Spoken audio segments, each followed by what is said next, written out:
Here situated. All right, there we go. All right, yo. You know if you can hear me loud and clear.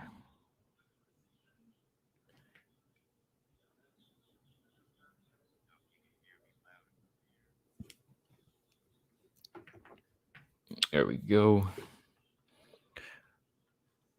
Marcus Bill, what's going on, man? All right, yo.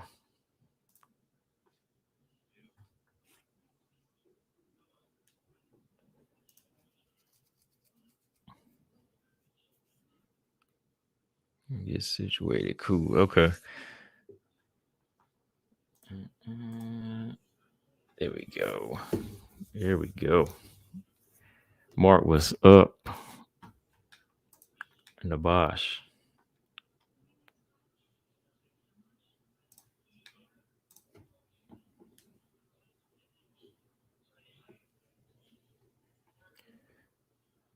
All right.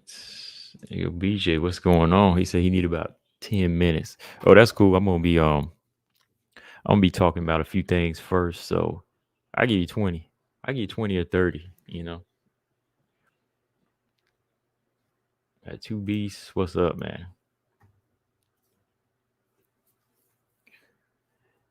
All right. So yeah, man. Just getting situated here. But got a few people in here, so we can get started. We can get started. Go ahead and get to jumping on this conversation today, man. Yeah, welcome back, y'all. Welcome back to another live stream. Of course, I'm Combo Breaker 99. Um, it was a slow weekend, slow weekend. Not much going on as far as fight wise. So we can just talk about what's gonna happen. What the future looks like. As far as WMMA, and just we'll talk about some interviews, different things said by different fighters. But other than that, I mean, it was slow, man. What was there? It was a couple boxing matches, more exhibitions, and oh man, like I don't know, man. Let's go ahead and get this. First thing I want to talk about is this Holyfield situation, man. I want to talk about that, man. It's just sad, yo. I gotta talk about that first, man. Colton, what's up? Colton says Mandy Bone promising. Um, I mean, she's good for where she's at. I mean, she's shown the level that she was on, in the lower organizations. She's, looked good in Bellator. For one, I think she had like one or two fights in Bellator, but they canceled her contract because she's part of that.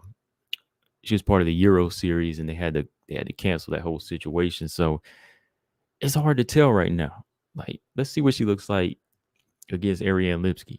Ariane Lipsky is a tough test for her. So, we'll see. We'll see what it looks like first. But right now, just because she's undefeated, it's hard to say she's, promising off of that. So we'll see. I mean, I like what I've seen from her, but we just need to see it against some of these top level fighters. Or even these unranked fighters, excuse me. So yeah, let's talk. We're gonna talk Holyfield real quick. I'm gonna talk about these exhibitions, these old fighters, man, still trying to hang in there. We gotta talk about that because it's like they chasing a paycheck.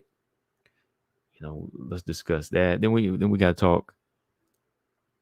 Speaking of money, speaking of making quick cash, let's talk about Jessica Andrade. That's been the talk of the past few days. I haven't really given my thoughts on it. I gotta talk about it because she is a top 10. She's top 5 contender, and it just kind of shocks me on how somebody on that high level has to resort to OnlyFans right now. Especially whenever you think of her as like a top flyweight, and one of the best in the division, pound for pound, one of the best, and she has to resort to this for money. So I'm gonna give you my thoughts on it. I seen the pictures. I seen the pictures, so I gotta talk about it a little bit. So that Valentina and her thoughts on Khabib's comments about ring card girls. She kind of, I won't say she bombed back, but she gave her opinion on it. So I'm gonna talk about her thoughts, how I feel about it. What else? Weili in her new training camp. Moving her training camp here. Moving it here early. I want to talk about that. My thoughts on that. What it's going to do for her. So yeah, let's talk. Let's talk. First up, man, Holyfield. Let's get it out the way, man. 58 years old. One of my favorite fighters of all time. Top 5 heavyweights. It's it's sad to see him go in there like this. I mean, it's sad to see him wind up like this. I mean, Mark said the real deal needs to hang him up. Yeah, it's it shouldn't even be happening. At 58 years old, this is a point in his career where he should be chilling, promoting, or training, not going in here doing these type of things. Man, this was sad to watch. I mean, he let a guy like Victor Belfort, who has hands. I give him that, he has some hands, but in no way would have touched Holyfield 10 years ago. I feel like Victor Belfort wouldn't have touched Holyfield at 48. But that just shows you like the motor skills of what Holyfield is now versus what he used to be. Like the motor skills aren't there. The reflexes, what his mind is, what his heart is telling him he can do, he can't do. What his heart is telling him he can't do. It's like what he can do is like, oh man, like it's not registering because his brain is if you ever hear some of the conversations he's had of lately, it's like it's really hard to understand, and I think that's sad. So for me to see how these doctors cleared him, I was like, wow. Like, and what's crazy is, I think it was like back in 2005, like right after one of his fights, they suspended his license in one city. They suspended it. They just suspended his license and said you ain't fighting anymore. So why would they think 10 years later it would be better to be it would be better for him to get in the ring now? That's the part that was insane to me. I was like, they suspended him before, but now you're clearing him now. I mean, they're doing some crazy stuff now. They're doing a lot of freak show fights now. And no offense to them, I'm just saying no freak show fights. I mean, you got 60 men pushing 60 years old trying to go in there and fight. If they really know the dangers of fighting like they shouldn't be putting these type of matches on, because boxing in their heyday, they'll say this ain't for everybody. This is serious.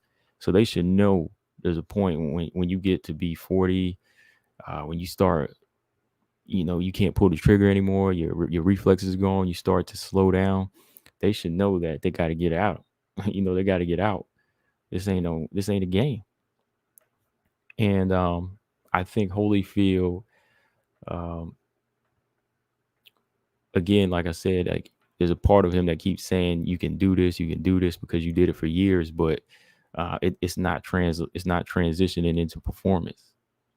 And we've seen this time and time again where guys say we look good in the gym, but when you actually get in the ring, it's a different story. Training and fighting are two different things.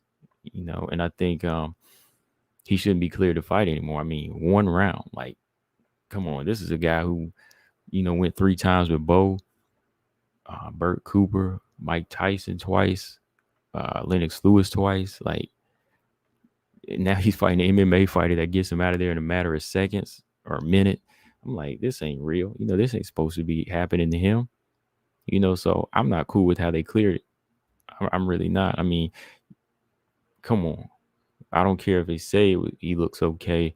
I mean, outside is one thing, but the inside is a totally different thing. Like, when I see Holyfield training, I'm like, oh, okay, that's cool. Like, that's inspiring that, a man that age wants to look good, but he actually want to get in the ring. Oh man, you actually want to get in the ring? Different story, man. That's why you see, like, if that's the case, bodybuilders could do it. You know what I mean? Like, looking good is one thing, like physique wise.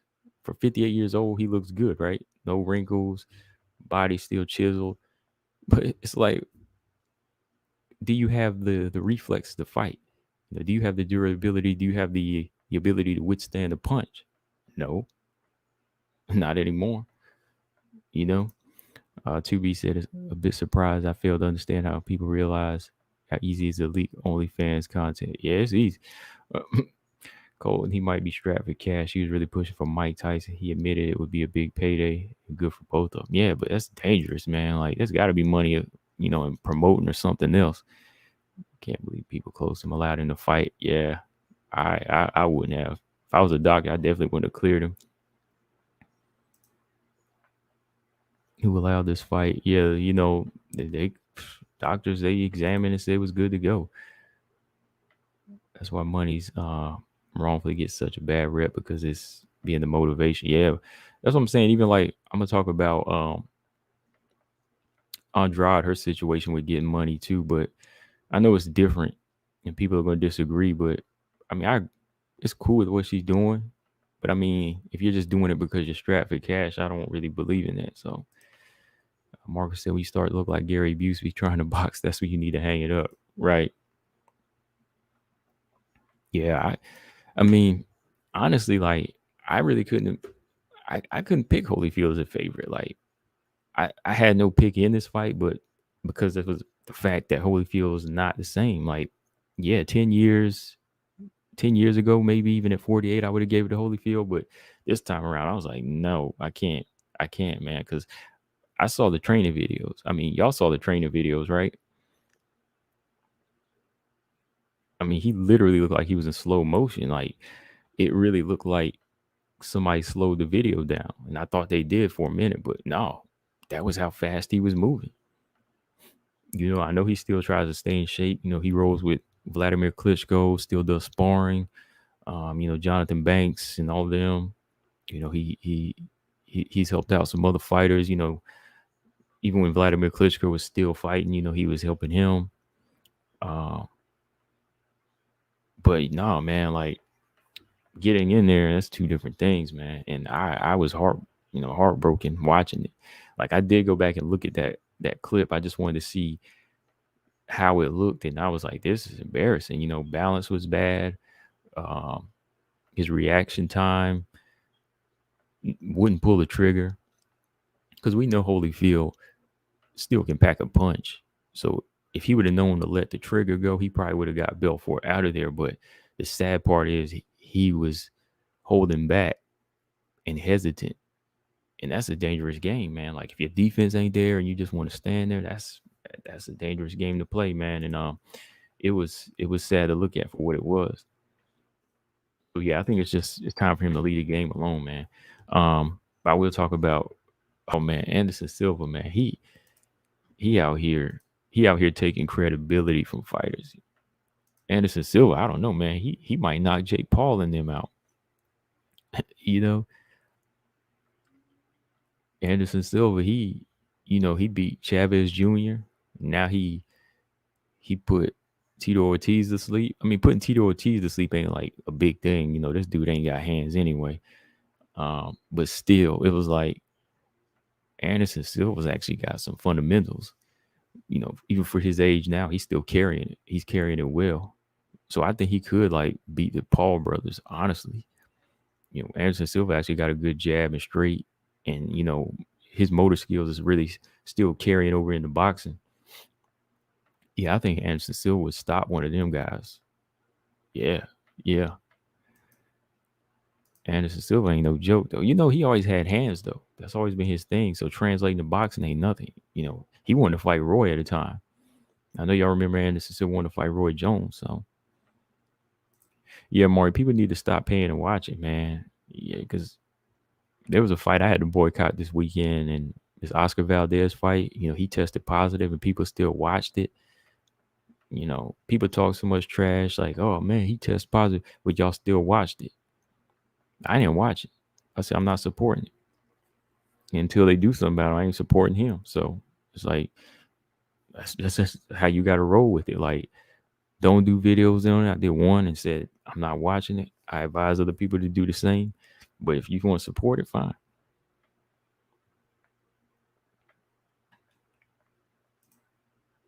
It was a training video that switched up the odds. Yeah, man. Them training videos, they switched up the odds, man, for real. When I saw that, I was like, oh no. I mean, that's what I expected from him because I've been watching it for so many years. But in his decline, I didn't think he was gonna look any better, really. I mean, physically, Holyfield's got it all day long, but not when it comes to fighting. All right, so hang it up. Don't clear him anymore for the sake of his well being. I'm not trying to stop anybody money. If they can get money another safer way, when you pushing 60, fine. Cut him one big check for this and make that it. But no more fighting. No more fighting for him. I don't want to see it. So yeah, man. Speaking of getting money, speaking of getting the money, Jessica Andrade. Jessica Andrade is out here breaking the internet with her OnlyFans leak. And the thing is, man, I think no, she ain't mad about the leak because it's doing her actual paid site wonders. I think Jessica Andrade was glad it did leak because that was a little advertisement of what you can get, right? So when I first seen it, well, I knew she had one like a month or so ago. They already talked about it. She said she had one, but like when these photos leaked here, I was like, whoa. I was like, thing is, I wasn't shocked about her doing it, but just because every woman does it now. But I was just like shocked the way it like hit me. That first picture hit me. I was like, damn. I was like, Andrade is out here. She's showing. She's showing up. You know what I mean? And yeah, it wasn't the shock factor of what she was doing, but it was just her. And I'm not even going to go into like people's taste here because I'm like, she's not a bad looking woman, and everybody there's a there's a look for everybody out there. When it comes down to it, there's somebody for everybody when it comes down to taste like this. And I just kind of was shocked by it because she was posing, and my thing is like her presentation, like it ain't her looks. It was just a presentation of her because this ain't really like her style. She lacks the sensuality to kind of do the poses she was doing, the provocative poses she was doing. Like I don't see her in those type of poses. Like maybe it has to be more of a theme that's set for her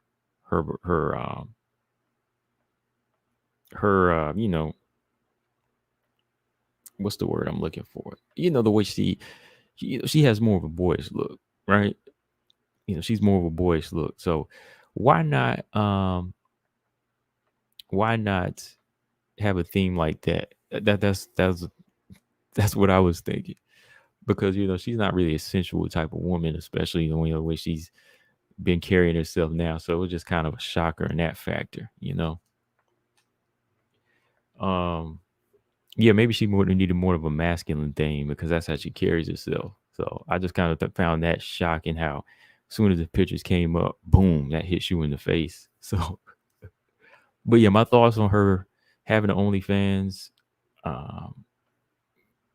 that's her, to each his own, woman. Like I said, a lot of women like doing it. To be said, there's plenty of women not into it.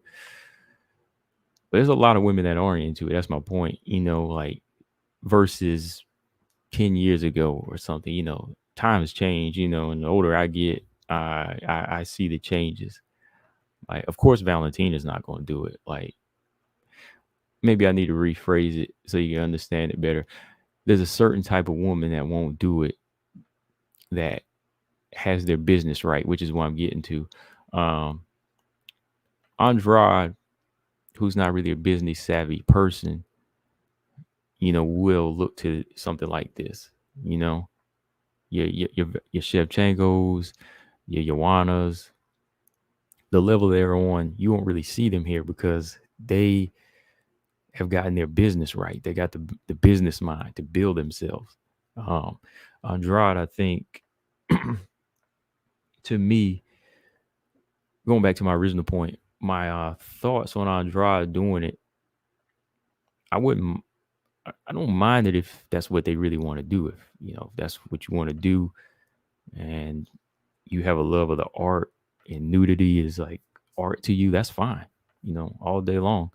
I just hate to have to see people resort to it to make money. Like, if you're just in it for money, at that point, it's like money is making you. You're not making money. Money's making you. Like, money's making you do certain things, and that's the type of stuff I just have to disagree with. Like, if you want to do it because you like it, for example, like Paige Van Zant, that's her lane. She wants to fight too, but that's her lane that she likes to do. That's fine. But when you're in like Andrade's position, yeah, I was just about to bring that up, Colton. Andrade's position, who has to sell off her uniforms, sell off her gloves to make ends meet. And then you have to think of like, what can I do to make a big, big check? Well, I might have to take my clothes off for money. That kind of just makes you say, oh man, like, do you have to resort to that? There's got to be other ways. There's got to be something else.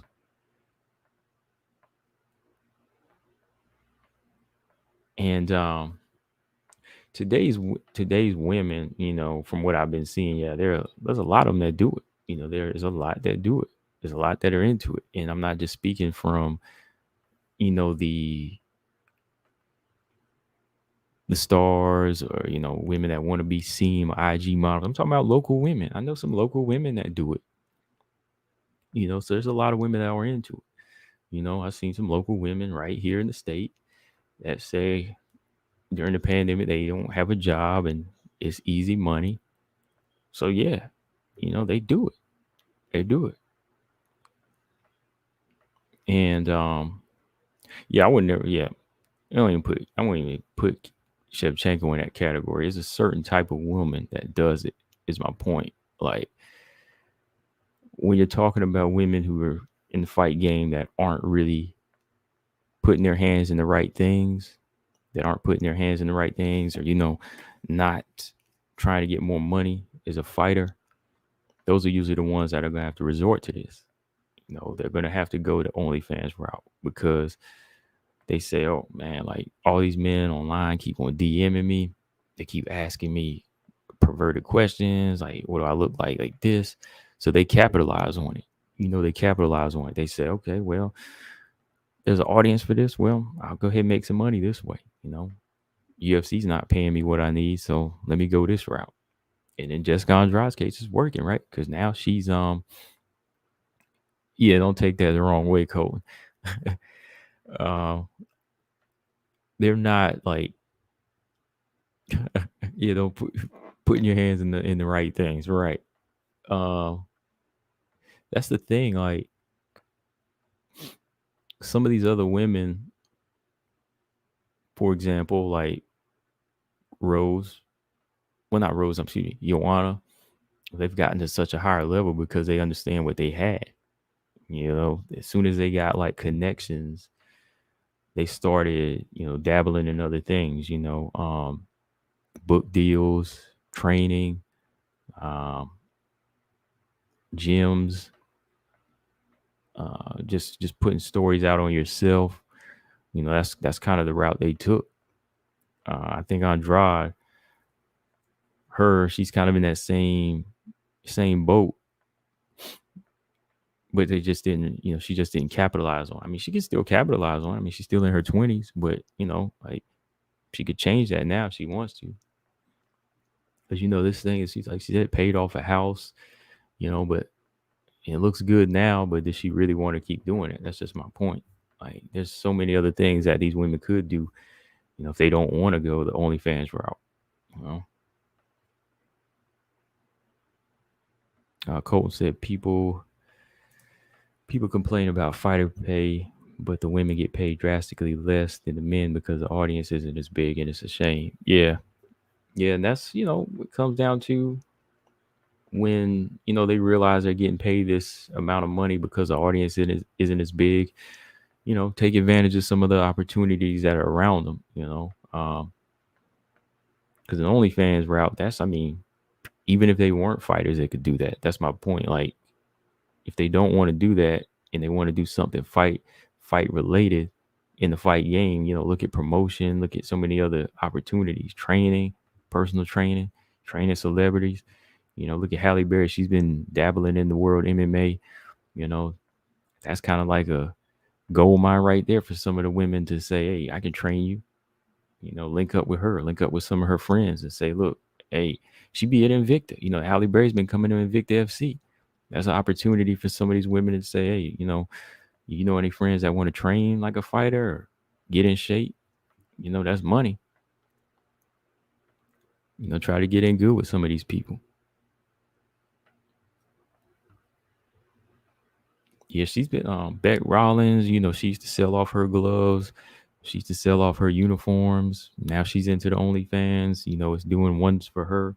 So it's just one of those situations, man.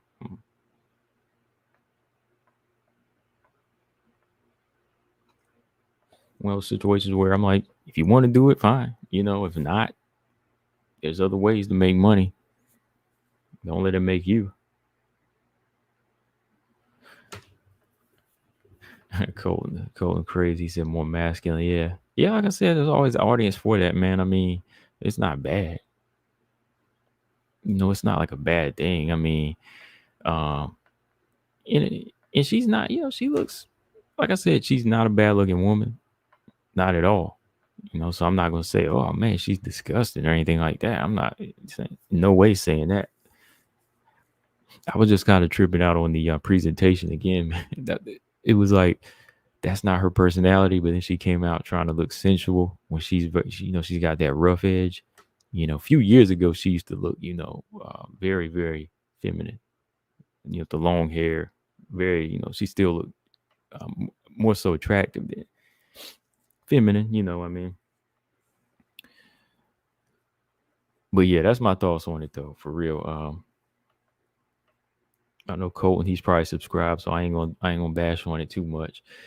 Um, to be I'm sorry, I just don't agree with complaints about pay unless a person has successfully put together an MMA promotion successful as UFC. They can't know how much fighters should make. Yeah, I don't know. Like, Misha Tate kind of let the cat out of the bag on how much money she's been spending. So I mean, to me, like, I've never been bad with money. I can brag about that. Like, if I got the lowest 5-figure payday, I will make that work. I'm just saying that's just me. Like, I'm on here talking and I'm gonna let you know what I feel since y'all are listening to me. But if I was making $20,000 a fight, believe me, I can make that work.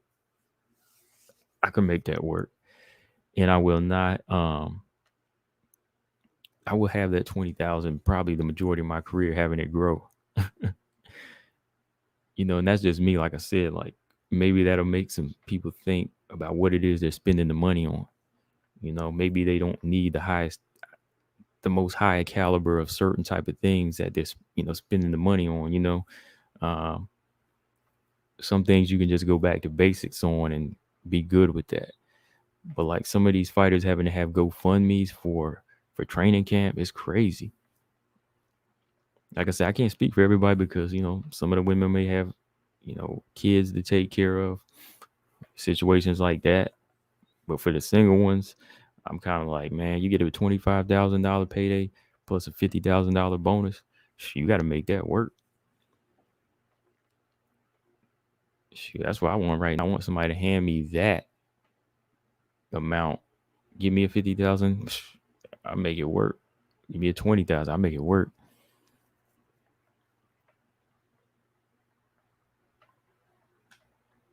Colton said, like you said, there's an audience for everything when it comes to that stuff. Yeah, there is. There is.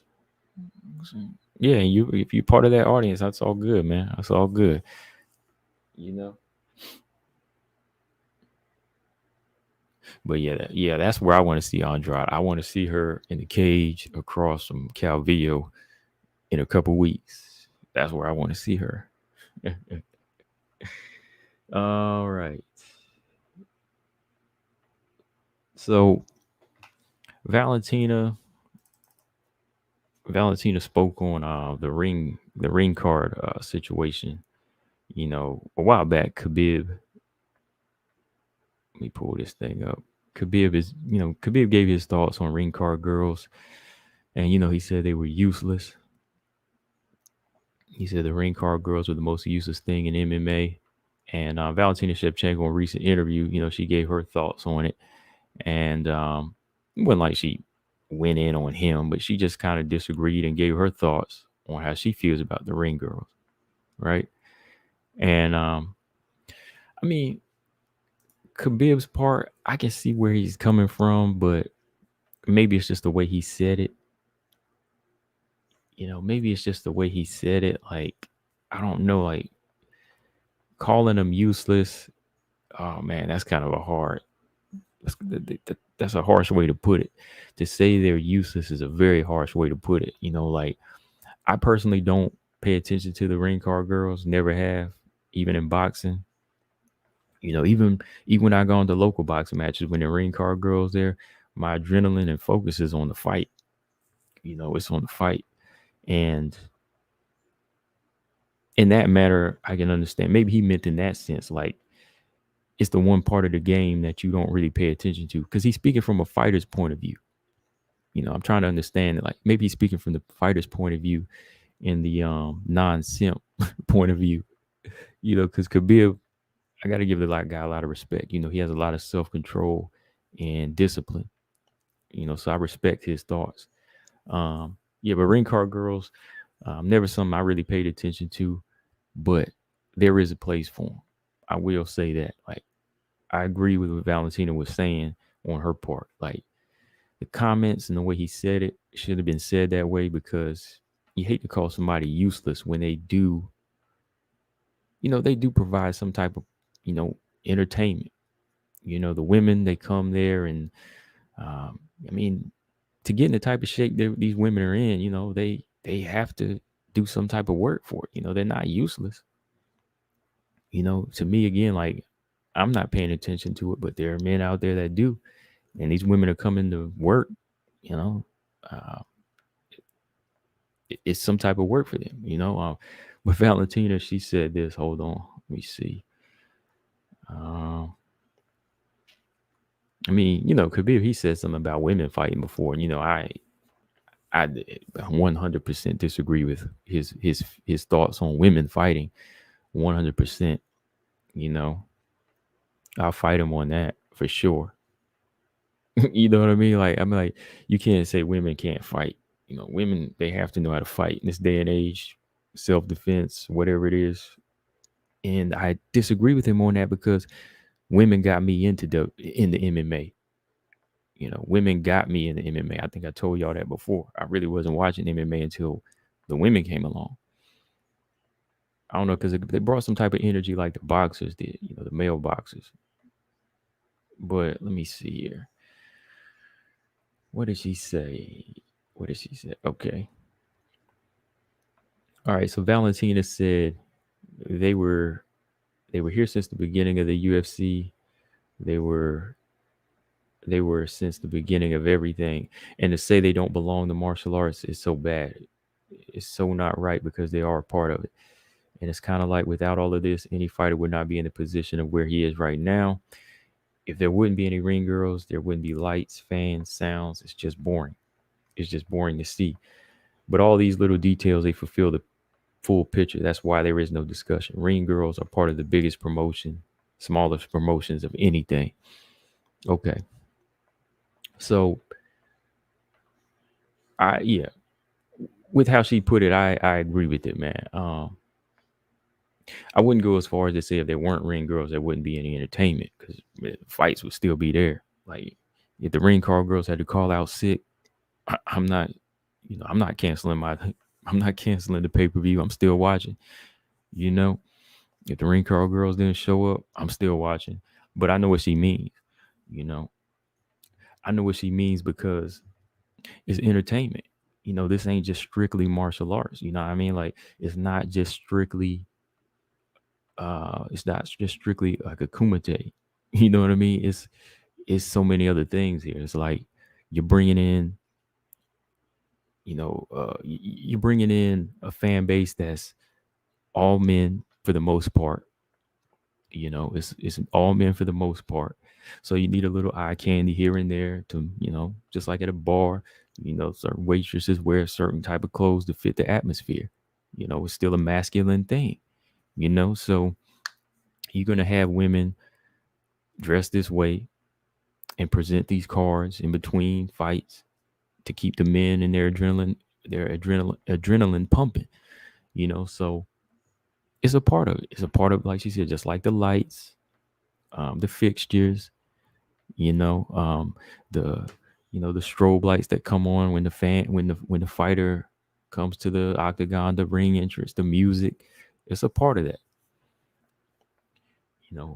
for the average fan, it is for sure, and yeah, I agree with how she put it. I mean, like she said, they were here in the beginning, they're going to stay, they're part of the largest promotion, um, they're part of the smallest promotion, so it's all good to me. I mean, ring card girls can stay. I don't never really went as far as to say they were useless. I just never really paid them no mind, but like I wouldn't say I wouldn't have hired them.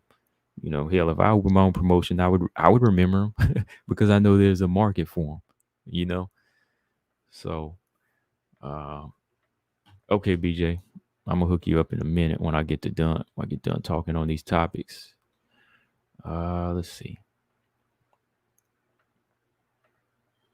To be said, I think it's silly to have ring girls for a WMMA fight. I don't.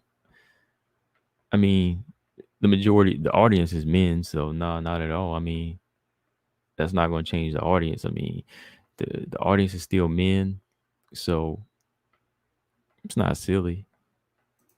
I mean, again, I'm not paying attention, but I know the men are, so like the casual fan is. So Mark said maybe UFC should have financial planners working with all these fighters.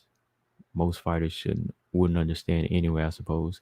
Maybe they should. I mean, Al Heyman in boxing, he's an advisor, and I mean, he helps the hell out of Errol Spence Jr. Errol Spence Jr. said like he's being set up for retirement. He's 31, so I think it's just a matter of them not putting their money in the right place. Errol Spence, man, he said Al Heyman is all love. Al Heyman, if you don't follow boxing, I mean, Al Heyman's a financial advisor and he's a manager, and he's helping these world champions set themselves up for retirement. Errol Spence said he didn't know nothing about retirement. He wasn't thinking about it until Al Heyman put it in his head. He said you put that money up and you let it grow. So I mean, it's out there. The opportunities, the connections you have now, you should be connecting with financial planners and advisors when you be pulling in $50,000 a fight. That's what I'm saying. Robot Chicken said, "What are my thoughts on the transgender fighter?" Oh man, that's a touchy one, boy. I mean, me personally, man, like, I mean, anybody want to fight, that's cool, but you keep, I be short on this one, man, because it's like I respect whatever you want to do, transgender, with whoever you are, I don't care. But when it comes down to the fight game, man, that's a different world. I think the best way to solve it would just have the transgender people. If you want to be a fighter, there just needs to be a specific division for them. That's the best I can say on that. I really don't want to see them going in there fighting women. I mean, that's the best way I can put it. Like I said, I just have to show respect, but I respect that you want to fight, but it's got to be against someone like you, someone that's built like you and developed like you. You can't go in there and fight women like that because there's a lot of women now that wouldn't do that. You know, they wouldn't put their lives on the line fighting somebody that was born that way. So that's as respectful I can be on it. I mean, no, yeah, you gotta have your own division. I mean, just like men do, women do. In this case, you have to. Daniel Evers says, nice to see Valentina coming out of her shell and being more vocal. MMA needs strong female voices to balance the toxic masculinity.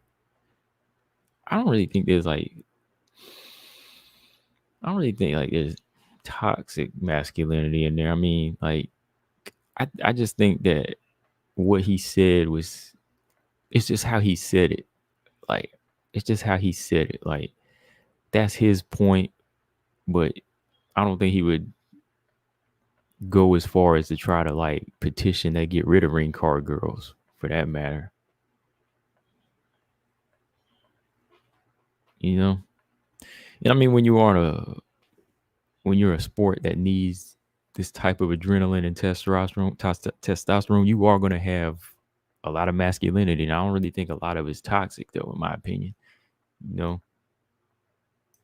that's just me.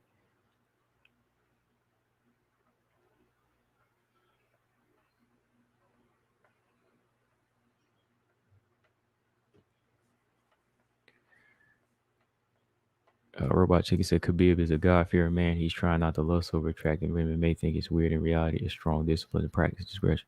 No, that's why I said that's my point. That was one of our first points about what he said. Like it's how he said it, but I respect him all day long. Like I respect his discipline, man. It takes a lot. It takes a lot, man, because like his reaction is actually better than how some men stalk and send perverted comments to women online, right? You know, at least Khabib is man enough to say, look, I don't want to fall into temptation and this type of lust. So this is my way of thinking. If I respect him all day, 100% for that, you know, because if he's practicing really what he preaches, then you won't ever find him acting like these other men out here, you know, sending DMs to women and saying nasty stuff and all of that crap. You know what I mean? Like, that's why I respect him for being a God fearing man. It's just how he said that though. Maybe he could have just said, like ring card girls, like, oh, that's not really my thing, But yeah, I respect his strong discipline all day long, man. Angelo Cass said I would pick Zhang in a rematch if she wasn't acting delusional emotional. Dern Rodriguez prediction, not giving that yet. Can't give you that yet. I'm still thinking on that. Joanna Carla too. That's dangerous. I still lean towards Joanna on that. I'll give you that.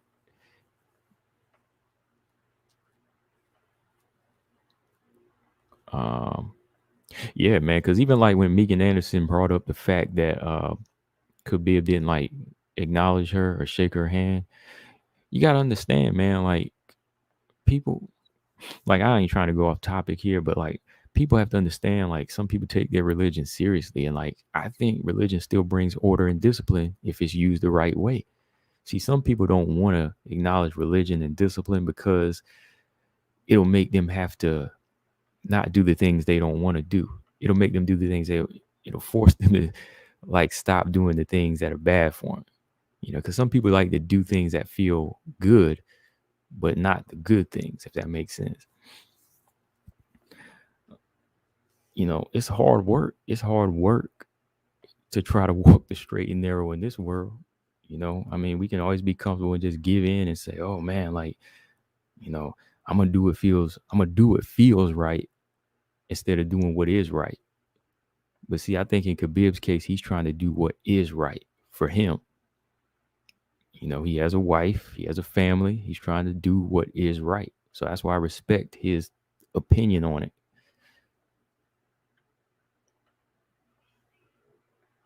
See, we live in a world where we just want to do what feels good now.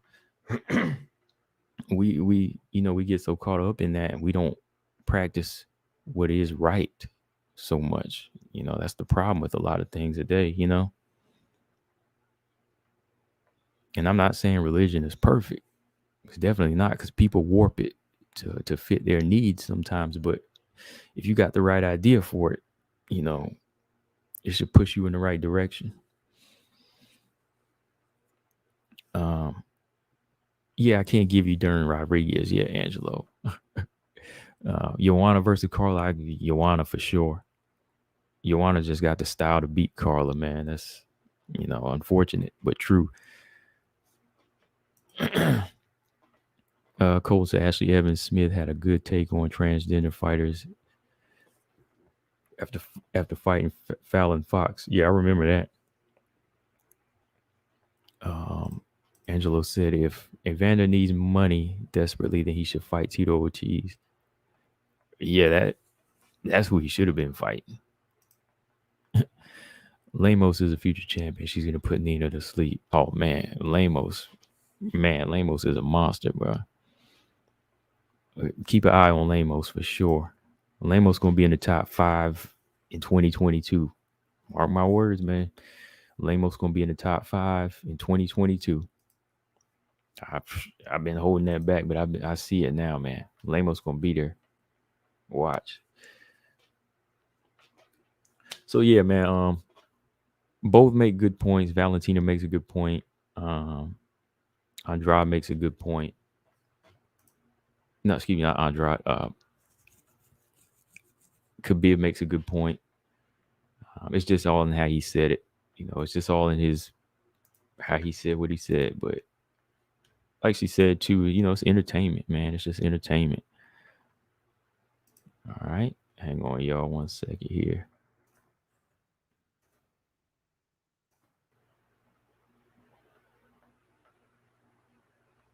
All right, so real quick, next topic here: Weili versus Rose Namajunas 2. Weili's moved her camp a couple weeks ago. She moved her camp to Arizona, and y'all know she's been working with Henry Cejudo a little bit. He's supposed to be a big part of it now, right? She's moved over. When did she move over? Let me see. All right, I had it right here.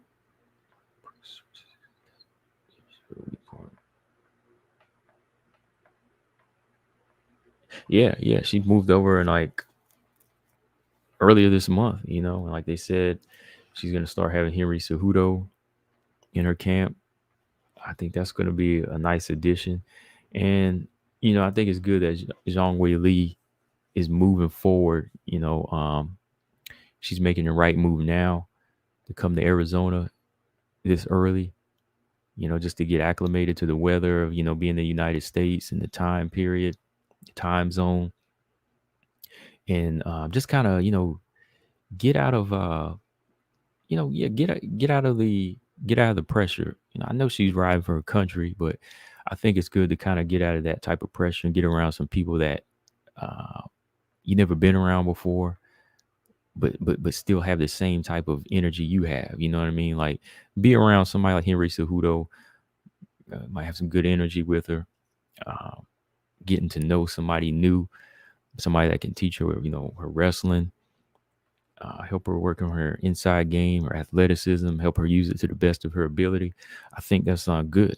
I think that's good. That's going to be good for her mind frame. Arizona seems to be the place everybody's moving here in the States, y'all. Like Arizona, it's hot. It's hot as you know what down there. um, I like the heat personally, but shoot, I thought about moving there, one day, or at least visiting there, so Arizona is a good place for her to be, good weather, good atmosphere. I think, I think it's going to do a lot for her camp. I think matching her up with Henry Cejudo, like I said, he's going to be able to teach her how to, kind of distribute her strength in the clinch, help her put effective pressure on her opponent in Rose Namajunas. Be good, be nice and quick with her with feints, getting on the inside, closing that distance. It's going to be good for her. I think it is. I think this is good.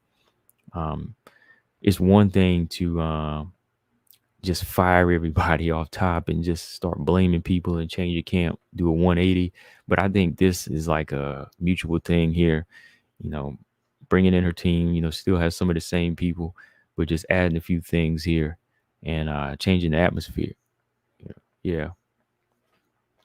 Colton said, when is Nunes versus a guy? I hope that never happened.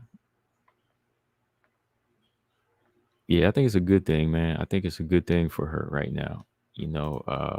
it's needed just because of the lot of things that's been said, and the way, just a lot of the things that's been kind of going on like right after the fight, man. So yeah, overall, yeah, like I said, she's gonna be bringing her team, from China, but she's also gonna be working with some new coaches here. The coaches, I think, at what, Fight Ready. Yeah, she's gonna be working with some of the coaches at Fight Ready, and of course, like I said, Henry Cejudo. So it's not like a cleaning out thing. It's just adding new things, because you got to think, with her team, they can only push you so much and teach you so much. Like, she still needs to get a good grasp of wrestlers here, grapplers here. Um, Her team can only take her so far with her striking and her jujitsu there, So it's gonna be good, man. Definitely. Roger, what's going on, man? Upon case say Rose winning by decision or late round stoppage. Angelo said he got Rose by decision. Angelo said respect to Calvillo for calling out Andrade and signing the fighter when Andrade is a hard fight for everyone. Bro. Much respect to Calvillo all day long. But the more and more I just look at the fight and look at Andrade's fights and look at Calvillo's fights, I'm like, oh my God, like, I hope she knows what she's in for. Because no matter what Valentina did to Andrade is still Andrade.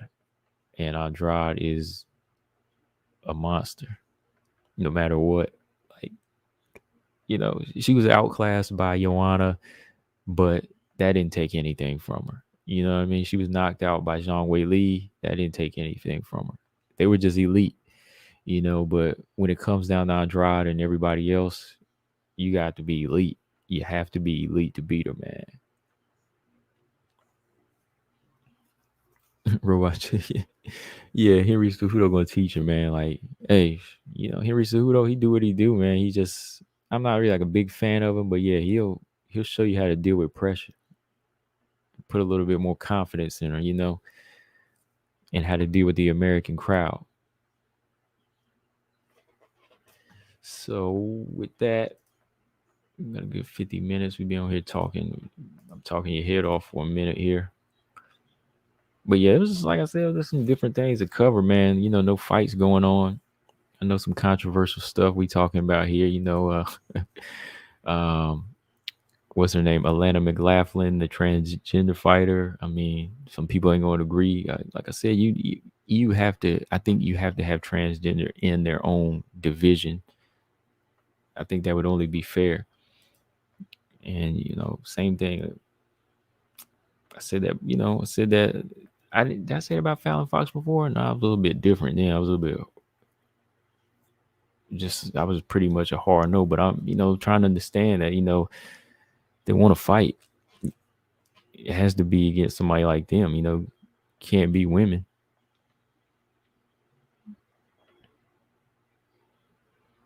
What else I wanted to talk about? Yeah, that was pretty much it, though. We're gonna hit this triple threat, though. Let me send this link over to my man. Hold on, y'all. Hang on. I know he had to get home, so I was like, let me let him do what he needs to do, and then we can talk. Hold on. Here we go. Arizona's an awesome place to live for retirement. Yeah, man, it is. Like, that's what I hear. I still ain't went down there myself, but I hear it is, man. Arizona's retirement town.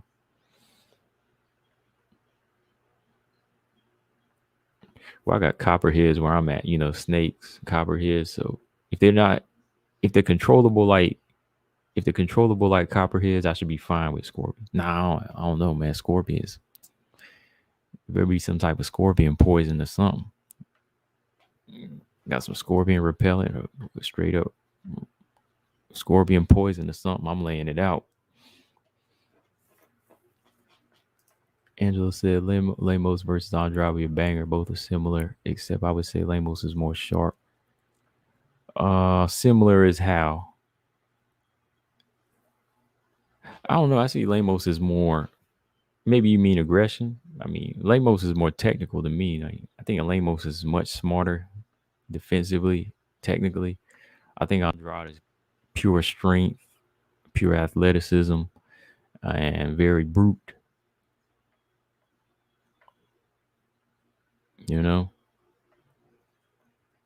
But yeah, like I said, let's get my man up in here. Hang on one second. Let me hook this speaker up right. I gotta get my man in here, BJ from No Filter MMA, and we get to talking.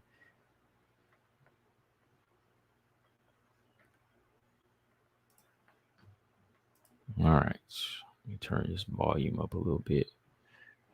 Here's my. Hang on, y'all. Let me get my headphones.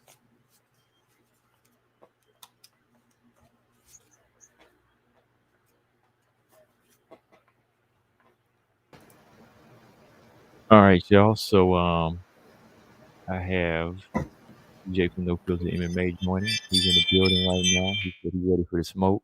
And just in case y'all didn't know, before I let him go in, this is a continuation to his answer back, his bomb back, his triple threat.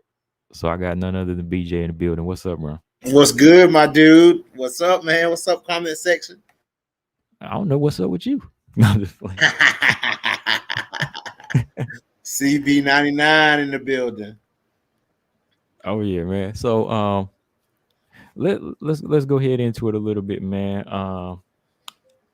First off, I know we didn't have too much going on this weekend, bro. So Right. I was just kind of just touching on some things with you know, behind the scenes WMMA, man. Real quick before we get on that though, what was your reaction to Andrade and her OnlyFans, man? Man. I mean, So that's good enough. That was it's. your reaction. I mean, it's just more like I don't know, man. I don't know. I really don't. I was more so shocked that Andrade would go that would actually put that out there. You know, like because when you see, you kind of put them in a category like the Beck Rawlins and the Cindy Dandois. You know what I'm saying? Like they do that kind of stuff. And I never thought to put Andrade in that category, but I gotta put her in that category, bro. You're right. Yeah. Yeah. I felt the same way. Like, I guess the way it just hit me, man, when I saw that picture, I was like, whoa. I was like, dang, man. Whoa, It's like, right. oh. But yeah, man, I just wanted your quick reaction on that, man. But Oof. all right, bro. Triple threat, man. Tell everybody who your triple threat is, and let's go into why you picked them as your triple threat. I feel like Alexa Grasso is at a point, what I'm saying, new division, couple of wins. Alexa Grasso is at a point where what we asking for, she has to do now. You know what I'm saying? And an Alexa Grasso that turns up the volume and turns up the pace and goes after finishes when she hurts people, because she's got the ability to hurt people with her accuracy and her boxing. You know what I'm saying? Like, she's got the capability of hurting people, and when she does, she doesn't go for it. That's the only thing. We hadn't seen her go for it. But at this point, you know what I'm saying? At this point, she can't do that. You know what I'm saying? As she goes up, as she keeps fighting and progressing in this division, you know what I'm saying? Like, it's gonna get to the point where you can't. It's gonna be a fighter that you can't let up if you hurt him. You know what I'm saying? If you go in there and you hurt Jennifer Maia, you can't let up. You know what I'm saying? You gotta go after Jennifer Maia. Like, if it's Katlyn Chookagian, you can't you hurt Katlyn Chookagian in the fight. You can't allow Chookagian to get right back in her groove, to recover and get back in her groove. Like Alexa Grasso got, she gonna go after. So at this point, I feel like what we're gonna see from now on with Alexa Grasso is a hungrier fighter looking more for finishes. Because, like I said, she ain't got no choice, man. You know what I'm saying? Like, she fighting Joanne Calderwood. She can't let Joanne if she hurt Joanne, she can't let Joanne, you know what I'm saying, come back. She got to go in and go for the kill.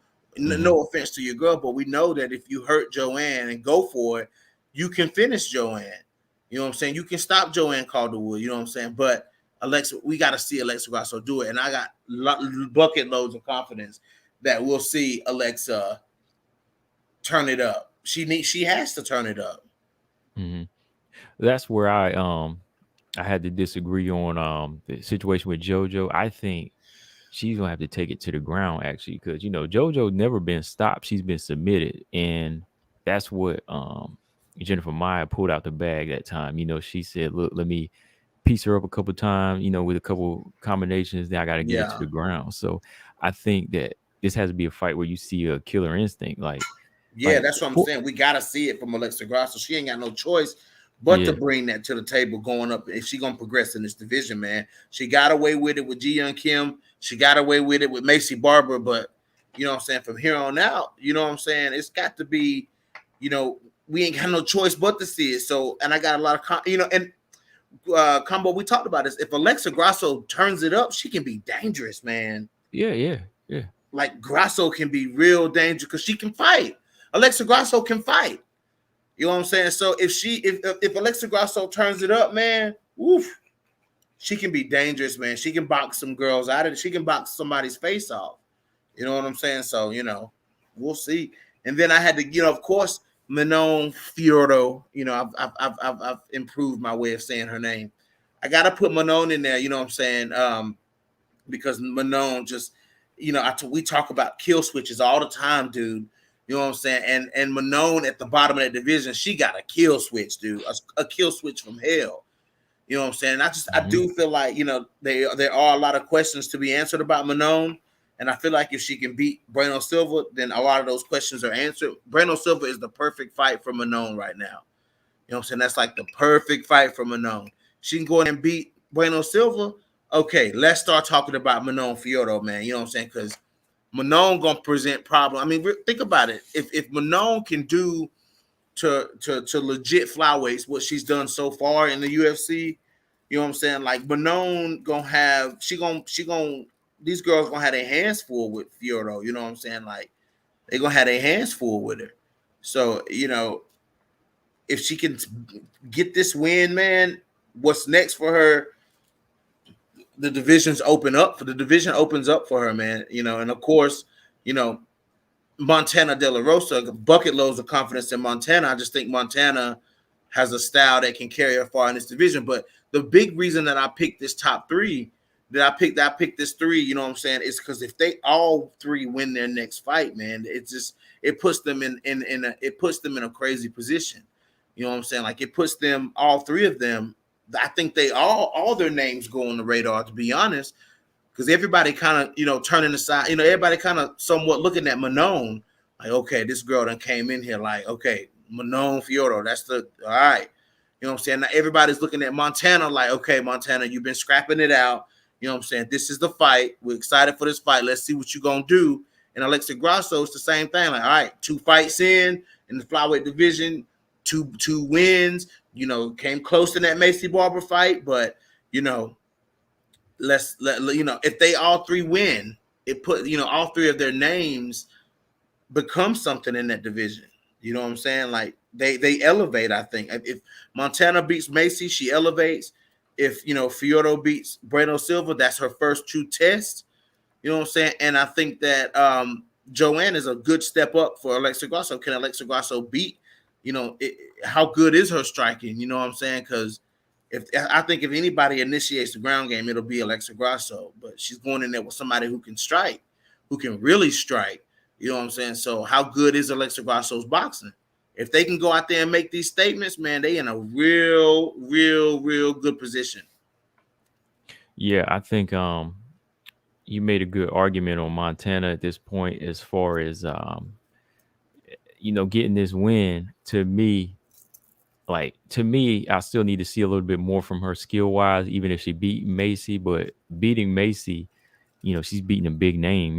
Yeah, She's beating the hype train. So I think that's going to elevate her to maybe fighting a number 10. I think if she yeah, beats Macy, man. But yeah, like I think the one thing that just has me like on the fence about a Grasso putting her in there, because like for me, everybody I put in my triple threat, I think they have a good balance of to go in there and kill. Like there's something about Grasso, she just don't pull that trigger. Like I just don't No, see it. she Like, don't. I agree. She don't pull the trigger. No, but I feel like going forward, she has to. yeah, You know what I'm saying? Like either she's at this point, either Grasso is going to sink or swim, and a swimming Grasso. If Grasso decides to swim, you know what I'm saying? Like, I mean, dude, it's for me, it's like the potential of what Alexa Grasso. You know, I kind of jumped back on the Alexa Grasso train that everybody was on a few years ago. You know what I'm saying? Like, if Alexa Grasso can get in there and turn it up, you know, we'll have to see, man. We'll yeah, have to yeah, see. I mean, yeah, yeah. if she beats Joanne Calderwood, who does Grasso fight next? If she You know beats what I'm saying? Joanne, who would she fight? I think maybe the winner of Calvillo Andrade, or maybe Jennifer Maya.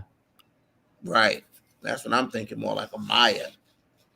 But then You you know. don't know because like if Taylor beats Roxy, she might get Jennifer Maya or something. You know, so it's crazy Oof. right now. Oof.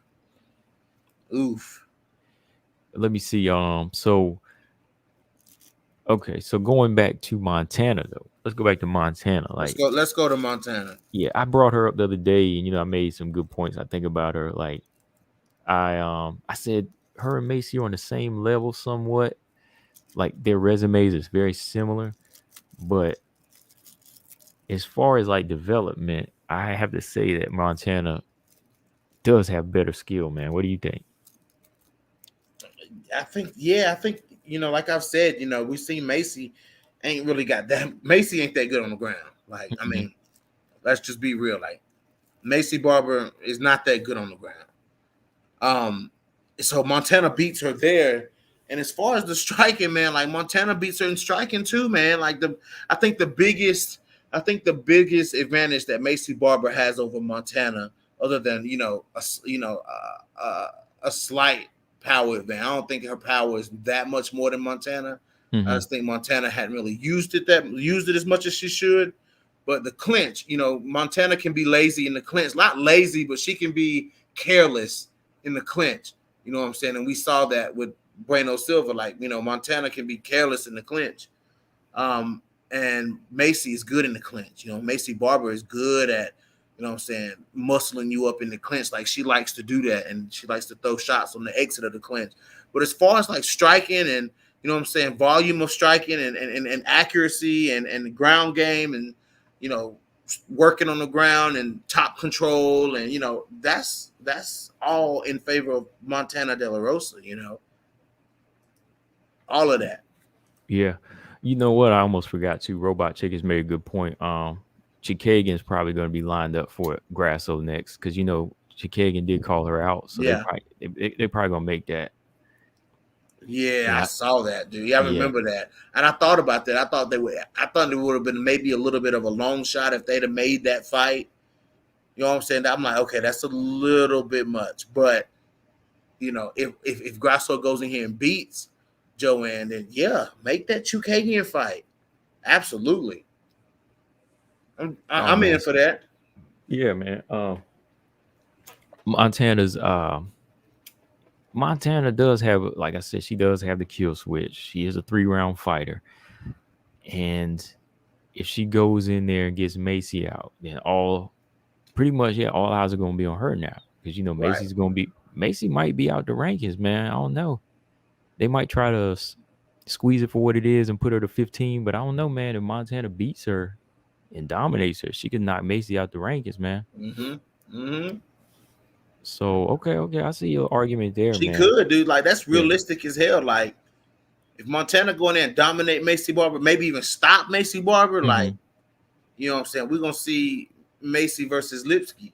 You know what I'm saying? Like, we're gonna be seeing fights like that. You know what I'm saying? Like, Macy drops down. You know what I'm saying? If she loses to Montana, and I think the way that the UFC looks at Montana, if Macy loses to Montana, that's not good.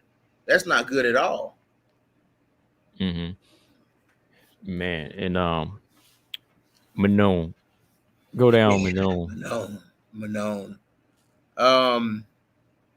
Thank you for seeing the light on this one, Oh, though. I had to see the light, You bro. saw the light, man. I saw the light. Manon. If Manon can do what Manon is doing against better, legit flyweights, you know what I'm saying, then for me, I, I'm all in. I'm about 60% in right now. But if she can, you know what I'm saying, for takedown deep, because you don't have to be a good grappler, really. You just really have to have good takedown defense. You know, in Joanna's case, you know, the ground, somebody's ground game really means absolutely nothing to Joanna Jędrzejczyk. And if Manon can either show us she's got a ground game or have that Joanna Jędrzejczyk takedown defense, you know what I'm saying? Like, dude, it ain't. I don't see too many people having a lot of success on the feet with Manon. You know what I'm saying? Like, just the volume and the rawness of what's coming from Manon is just it's a different ball game, man. It is a different ball game. Let me ask you this. I was surprised, man. I said, how did he put Manon before he gonna put Miranda up there? I thought you would have put Miranda up there first, man. It came down to like a style thing for me. You know what I'm saying? Like, you know, man, it came down to more like a style for me. You know, I just feel like the positions that the only thing that stopped me with Macy with Miranda Maverick was, you know what I'm saying, in the fights with Jillian Robertson, you know, she had top control over Jillian, you know what I'm saying, and there was just no there was no like finish in sight. You know what I'm saying? Like that, she wasn't hunting for the finish. She was just more trying to like nullify Jillian Robertson. You know what I'm saying? Then you go to the Macy Barber fight, and it's like she fought with Macy. Like she didn't go after Macy enough. You know what I'm saying? Like I didn't feel like she didn't go for much takedowns. Like, you know what I'm saying? Like she didn't take that Jillian Robertson. Like if she'd have taken that approach she took against Jillian Robertson, get her down, dominate her, you know what I'm saying? Like then I would have been like, okay, but she, you know, she didn't do enough even to the point where they gave the win to Macy, you know what I'm saying? Like, and I'm thinking to myself, okay, well, what if Miranda gets in there with Manon, or if Miranda gets in there with Taylor Santos, or if she gets in there with you know, an Adarujo or somebody, you know, it's like she can't coast like that. I feel like she kind of like Miranda Maverick in some ways kind of coast a little bit, like, you know what I'm trying to say? Like I know she's got that kill switch, she does, but I feel like Miranda needs to turn it up a little bit. And that's why I would put her over I would put Montana over her, because when you see Montana out there, you know what I'm saying? Like when you see Manon out there, you see Manon out there trying to kill people. You know what I'm saying? Montana out there trying to get that win as quick as possible. You think Montana want to be drawn into a fight with her when she knows her nose is a target? You know what I'm saying? Like, no, like she going after it. She trying to finish it. That's the only thing that knocked Miranda Maverick off the list for me, that made me choose Manon over her, is I just feel like Manon is a little more hungrier than Miranda Maverick. Okay. That's no knock on Miranda. Like I like Miranda as a fighter. You know what I'm saying? 9 times out of 10 against these girls, you know what I'm saying, I would probably choose Miranda Maverick to win, just because she's so crafty and she knows ways to, like, you know what I'm saying, win. But you know, I feel like she got to elevate it a little bit more. Like she got to do more. Okay. All right. Now let's compare them, like for who I got to yours. Like here, I'm gonna do it this way. Okay. So, I will put Taylor, since Taylor's the highest rank out of mine and Grasso's highest rank. Let me compare them.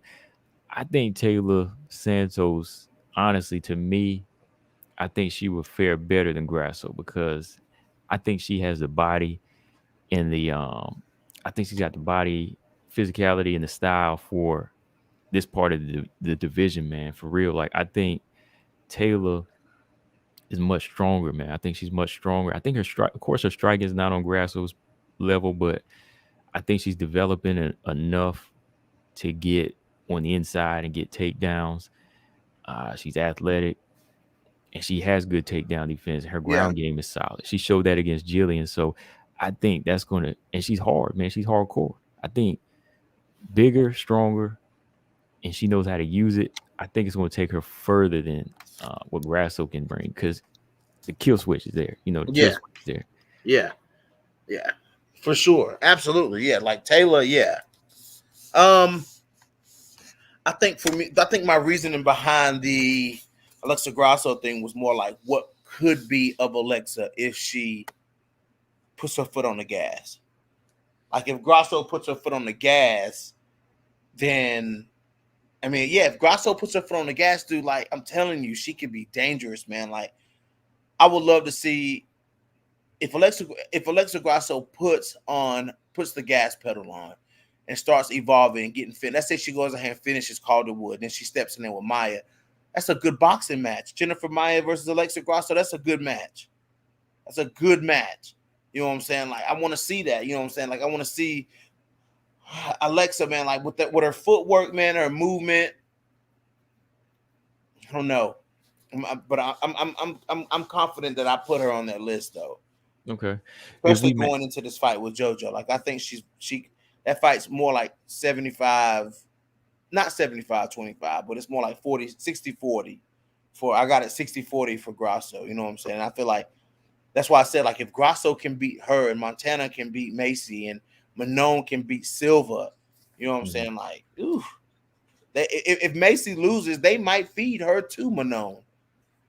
Ooh, Macy lose, oh ooh, man, that's gonna be crazy. that's crazy right there. If they put her at like 15 and they want to give her a top 15, man, they might put Manon in there, man, and she might go in there and send her on Manon her gonna way, spell man. trouble. Listen, I can tell you, Manon gonna spell trouble for anybody, Yeah, but she's yeah. really gonna spell trouble for girls like Jojua, like Robertson. You know what I'm saying? Andrea Lee. Andrea Lee, like she gonna pose big problems for them. But I think that you know what I'm saying. Some of those grappler heavy girls, um, I think a really competitive fight with her would be Antonina Shevchenko. I do. I think Antonina striking is good enough to not get fucked up by Manon. Oof, I don't know. I don't know, man. I think Manon, I think her footwork is just very, very. I think it's too crazy for like. I'm gonna say it's like too confusing for Antonina, but Antonina's just a little too stiff, and her head's on the line so much that Manon's straight left hand is gonna hit her. I mean, she got hit with some big punches by Andrea Lee that I didn't think she would get hit. Right, right. And I think the movement of Manon is just crazy. She's always like in and out, and she'll grab your head or you try to dive in, and she'll like throw you and like create space. Like I don't know, man. Like you got to think she's got that karate style versus her Muay Thai style. So her being Muay Thai, she's gonna get hit more. That's true. Yeah, that is true. That is true. Um, yeah, it's crazy, man. But I just feel like these. What do you feel about their positions if they all three secure a win here? For your triple threat. Yes. Okay, so if Grasso wins, if Grasso wins and looks good, it's probably going to push her to fight Caitlyn. Possibly, yeah, because Caitlyn don't have a dance partner, so Caitlyn probably going to be the fight for her, which move her up to maybe number 6 or number 5. Um, for Montana, this might get her at number 10 because she's beating the hype train, so that'll get her at number 10. Um, for Manon, beating Myra Bueno Silva should get her. I think it should get her like the number 11 or number 12. I think it should because this will be her third unranked fighter, so it should secure her at least somebody like 11 or 12. Yeah. Especially if she finishes Bueno Silva, because that's 3 finishes in a row. Hmm. The thing, and also the thing, man, combo as to why I put Manon on this list is it's hard to deny. It's hard to turn an eye to this what you see when she steps into the cage. Hmm. You know what I'm saying? It's like Manon sticks out like a sore thumb, dude. You know what I'm saying? Like she sticks out, and it's hard to ignore, even though she's fighting on that lower level. It's hard to ignore that. You know what I'm saying? It's hard to not say something about Manon Fiorito when you're talking about the lower half of 125 pounds. It's just hard. It's hard. I told you, man, like I was watching her fights the other day, man, and I was just like smiling throughout them because it's like she's just putting on these dominant performances, man. And it's not like Macy Barber's dominant, like where she's just knocking people out. She's like breaking people down, man. Like Right. she's like throwing girls around. She's in the clinch. She's on the ground. She's like striking. She's doing everything to break you down, and it's like fun to watch, man. So it's like when you put that dominance in there on the next level, you want to see it on that next level. You know what I mean? Like when you see it on this level, you want to see it against somebody like Andrea Lee, Vivian Arujo, or Caitlin Chikagan, So you have to put her up there. You have to be like this girl's doing what the other unranked girls ain't doing. Let me ask you a question though. What if some crazy thing happened? You know what I'm saying? With like, a top 10 fight is going on. Let's say like, Andrew Lee coming off of who is Andrew Lee set to face? Jessica. Jessica. Let's say like somebody falls off of that fight. Either like one of them falls off and Manon steps in, to fight. You know what I'm saying? Jessica or Andrea Lee. Like that situation happened, dude. What would you? Wouldn't that be crazy? Oh man, that would be nuts, man. Like I would be a little nervous just because it's like a big change, big jump, but I'd be like, something would tell me like something would rise in her where she's gonna go in there and try to look better than she was gonna do against Buena Silva. If she knew she got the opportunity to get I or Lee, if one of them had to step out, oh man, like I would be praying for that opponent that they Yeah, make it dude, out that's alive crazy. because she's gonna go in there and take him apart, man. I think Yeah, and I think Andrea Lee would be the one that would be the hardest, honestly though. I think she would be the hardest. Like if she had to face Jessica I would feel more confident. But if it was like Andrea Lee, I think that would be it would be tough just because they both can create space a little bit and they will stand. And there's more of a code to crack there, but it it would still go in Manon's favor either way, in my opinion. Though. yeah. But this fight, like I said, I've come to the conclusion I think Manon will beat Bueno Silva. Like I do, but Silva can make it ugly. Like Shitara can make it real ugly, dude. You know what I'm saying? Like that's the thing about her. Like she can make the fight real ugly.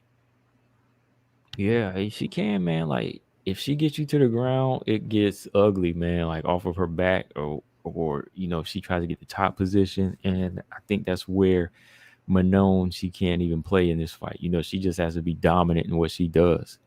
Which is her all around clinch fighting, breaking, and just striking from the outside. Um, but since you asked me that, let me ask you this: what if JoJo had to step out against Grasso and Roxy had to get pulled out? What if Taylor Santos had to fight Grasso? Who you got in that fight? Ooh. Oh. Oh. Um.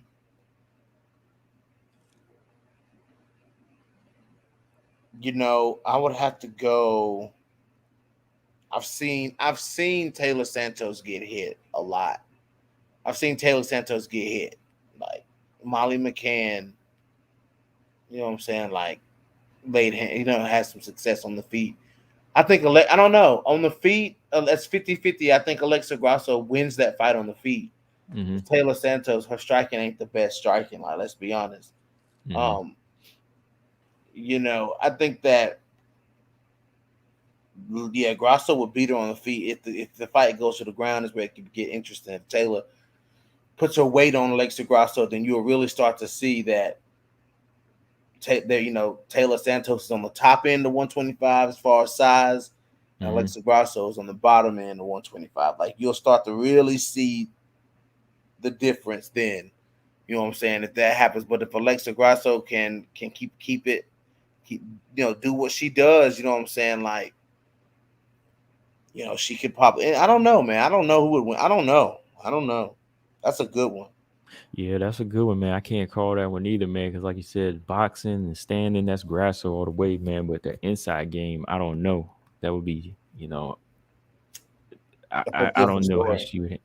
I don't know how she would handle that strength of Taylor Santos, man. But um, let me match these last two up here, because we tied on Manone, but got to talk about why I would pick Miranda over Montana. And then I'll let you go, man. Miranda for me, I know you still think Montana's a better striker, but I think Miranda to me, um, I still give her the Macy fight. Still feel she won that fight, man. I think she has a better ability at figuring her opponents out and her IQ. Like she may not have like the Manone striking, but she has an ability to think on the fly in a fight, and I think that's what is going to carry her far and get her to the top 10 is her ability to be smart. Uh, I just think the cardio needed, I think the stamina needed to be worked on. Yeah, I think that's what really gave the fight away, but what she needs to build on is the dominance factor that Manone has that you saw the light on, right? yeah. you Like know, Manon commands it. Like yeah, she commands. she Like commands. yeah, she come in and she owns the pressure. Like it's gonna be hard to see somebody put pressure on Manon. I think there's a few girls that can threaten pressure on Manon. You know what I'm saying? And y'all probably gonna think I'm crazy. You know what I'm saying? But I think Taylor Santos uh, could apply pressure to Manon. I think Maida Bueno Silva will apply pressure because Maida Bueno Silva is a pressure fighter. She stalks her opponents. Hmm. And so does Manon. You know what I'm Yeah. saying? Manon stalks her opponents down too, but it's gonna be crazy to see Bueno Silva and Manon meet in the middle, man, because they both pressure fighters, dude. But I also think that Robertson could put pressure on Manon only because I seen Robertson put pressure on so many girls because they scared of being taken down, and it allows Jillian Robertson to put pressure on people. It allows Jillian Robertson to stalk forward on people. She did it beautifully to Courtney Casey. Like, I mean, Yeah. Yeah. Jillian was the one coming forward on Courtney Casey. I'm like, look at this. Like, that's not how I expected that fight to go. You know what I'm saying? But yeah. But What? Manon commands that cage when she walks in it, though. You know what I'm saying? How do you think Miranda? She handled. I think she did a great job of taking away Macy's power. Yep. How do you think Montana handles the power? I really feel like De La Rosa.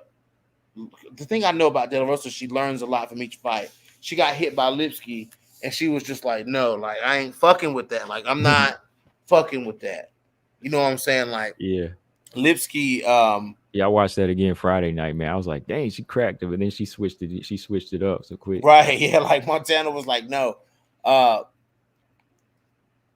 I don't think. I think that when I think Montana is just good at I don't. I'm not saying that Macy is not going to hit Montana. I think she will hit Montana, but I think But a jab will throw Macy Barber. Like a jab will stop Macy Barber's combos. I seen it in the Alexa Grasso fight, man. Like Alexa Grasso, when she was landing, like Macy's arms start flailing. You know what I'm saying? Like Uh, oh, and Roxy. and Roxy, yeah. You know what I'm saying? Like Macy's just a big heavy hitter. Like she's just a lot of hooks. You don't see Macy throwing a lot of straight shots. It's more hooks. You know what I'm saying? Like, and I just think if Montana can keep those straight shots at Macy on the feet, she'll outstrike Macy. You know what I'm saying? I think she'll get hit. You know what I'm saying? I don't think that it'll be nothing that's gonna put her, really put her away like that. I mean, Lipsky tried to take her head off, and Macy can try to take her head off too, but I don't know, man. It's hard to say on the feet. You know what I'm saying? And you know, Okay. and All Macy's right. hittable. Yeah, yeah. Montana could be the Macy one hittable. landing. We might could find ourselves saying Montana landed a bomb on Macy Barber. You know what I'm saying? Like you never know. Yeah, yeah, yeah. It's possible. That's what I'm saying. Like when you meet, they meet in the middle, and the way Miranda was just kicking her body and hitting her. I was like, somebody's gonna get hit with a bomb, and I almost thought she was about to get hit. So if Montana let something go, you know, you might see her on that end. You might Robot see Chicken Wing said Robinson would get knocked clean out by Manon. I don't know, Pavano. man. I Uh don't. I oh. don't know. I don't know. Uh Jillian. oh. The thing about the difference between this is the difference between Jillian Robinson and fighters like Victoria Leonardo and Tabitha Ricci. You know what I'm saying? Like, if this sets Jillian apart from some other grapplers, I feel like. You know what I'm saying? I feel like other grapplers are so busy trying to implement in their game that they're not aware of, that like they don't train to fight strikers. They just train to go in there and do what they do. Jillian Hmm. Robertson trains specifically for strikers. Like she knows that, you know what I'm saying, like with this type of style that she has, it's risky to fight with her on the ground, but your biggest chance of beating Jillian Robertson is really on the feet. You know what I'm saying? Unless your ground game, unless you're bigger and stronger and can out muscle Jillian Robinson. But you know what I'm saying? Like Jillian is very aware of strikers. They kept feeding Jillian Robinson these strikers, and she was taking them out. They fed her Molly McCann, they fed her Veronica Macedo, they fed her Courtney Casey, they fed her Poliana Botello, and Hmm. she took them all out. Every last one of them she took out. You know what I'm saying? The only striker Jillian Robinson had problems with was Macy Barber, only because of the power of Macy. Like the power of Macy stunned Jillian Robinson. You know what I'm saying? Like, which it can do to anybody. You know what I'm saying? But Jillian trains for that. That's the difference between Jillian and some other grapplers. Okay. Montana is the type of grappler that tries to adapt to striking. Like she tries to adapt and improve her striking so that she can, you know what I'm saying, have these wars on the feet with people. Robertson ain't trying to do that because she knows that she can't do that. It's simple. She knows she can't do that. She's not going to go in there and play dumb, you know what I'm saying, and try to strike with some people like Jillian. When you see Jillian striking, it's all a setup. It's all a setup. Every strike she throws is a setup. You know what I'm saying? Like Jillian trying to figure out, okay, what can I do to get in and get this fight to the ground? That's the end game for Robertson in every single fight that you're going to see Jillian Robertson fight in. That's her end game, is to get you to the ground. I mean, it is what it is with Jillian. All right. Go ahead. I got a question for you about each of your triple threat, and I'll kind of go in on what I feel about them as well. This question, um, what does each of them need to do to get to that top 5 or top 10, however you want to measure it? What do each of them need to do to get there? You talking about my top three? Yeah, your top 3. Well, for Grasso's case, it would be top 5, but what do they need to do to get to that title shot, man? Alexa Grasso, man. I think Alexa Grasso needs to turn it up. Her boxing is I feel like she believes in her boxing, but nothing else. She doesn't believe in anything else except the boxing. You know what I'm saying? Like I just need her to go, just to let that switch flip in her head. You know what I'm saying? When she lands those clean strikes and knocks you off balance. You know what I'm saying? She was knocking Macy Barber off balance the whole fight. And I was just like, go. Like I kept screaming at the screen, go, Alexa, go. You know what I'm saying? Like my Alexa in here, like my little thing was going crazy. You know what I'm saying? Like my little what you call the Alexas, the Google thing, whatever, the Amazon Yeah, Alexa. yeah, That yeah. thing Yeah, was going crazy. I kept saying, go, Alexa, go. You know what I'm saying? that Like, thing was probably like, BJ, shut up, leave me alone. yeah, Shut the hell up. right. You know what I'm saying? Like, that's what I kept saying, like, go. You know what I'm saying? Like, if I feel like she just needs to go. That's it. Like, that's the word for Alexa Grasso is just go and finish the fights. You know what I'm saying? Like, finish it. I feel like Manon Fury, I just had, there we go. There I go, messing up the name again. Manon Fiordo, I just feel like she needs to just keep doing what she's doing. She needs to make what she did against Leonardo and Ricci. She needs to make that work against everybody else. Because I know that, listen, Manon is a seasoned fighter. You know what I'm saying? She knows that those two girls were gimmies. She knows that those weren't the toughest girls. You know what I'm saying? So, I mean, she ain't crazy. Um, so she just has to make what she does count against the real, makes it count against who it needs to count against. You know what I'm saying? Like she has to do that to who it matters to do that too. And then Montana, man, I just feel like Montana just has to be who she is, just has to be that well-rounded fighter. You know what I'm saying? She has to just continue to be well-rounded and make smarter decisions in the octagon. Like she just needs to make smarter decisions. You know what I'm saying? And you know, I feel like if she's her kill switch is on the ground. You know what I'm saying? But Montana's been in situations where she can't get people to the ground. You know what I'm saying? In the fight with um Atarujo, you know what I'm saying? She couldn't really get Atarujo down like she wanted to, and then she just fought behind a jab the rest of the time. Like I needed to see Montana throwing some 1-2s, you know what I'm saying? Blasting that right hand at Atarujo. Atarujo was in her face. You know what I'm saying? Like, I want to see her do that. I want to see her use more of her tools.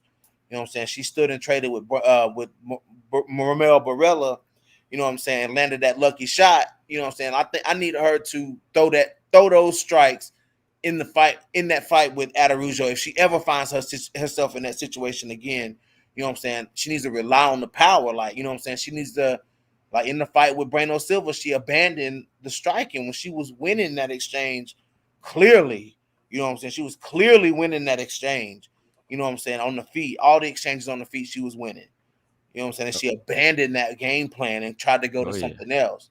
Like she just needs to make better decisions. If Montana can make the right decisions at the right time, Montana is dangerous, man. She's a dangerous fighter. Yeah. That's one thing I always agree about her is her danger, man. Like you can take her apart, but like she's if you go to sleep on her, she will come back. So that's the Right. one thing I will say. I give her that, man. Before I give you mine, do you want to answer that real quick? You see what Robot Chicken said? That you might want to answer that. When he said Jillian trains for striking LL, but looks like she trains at the community college.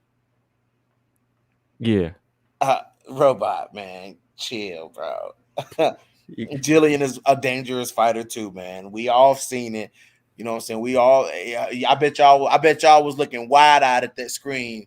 You know what I'm saying? When Jillian was picking apart Courtney Casey on the feet. You know what I'm saying? Like when Jillian was out there striking with Courtney Casey, who's on paper supposed to be a better striker than her. Like you can't say Jillian Robinson ain't a dangerous fighter. Like, come on, man.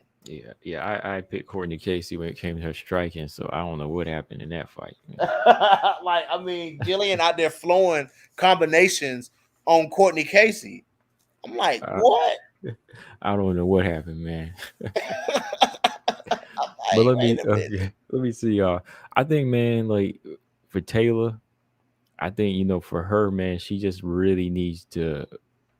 I think she needs to get that dominance factor as well, man. She's got Yeah, to be able to go in there and showcase that strength that we talking about and that size. When she gets yeah, in there with like Andrade or Caitlin Chikagian or Arujo next, her striking has to be better, and yeah, just that factor of her being the strongest. Like Jennifer Maya, like that's really going to test her strength. I think Jennifer Maya fight is going to test her strength.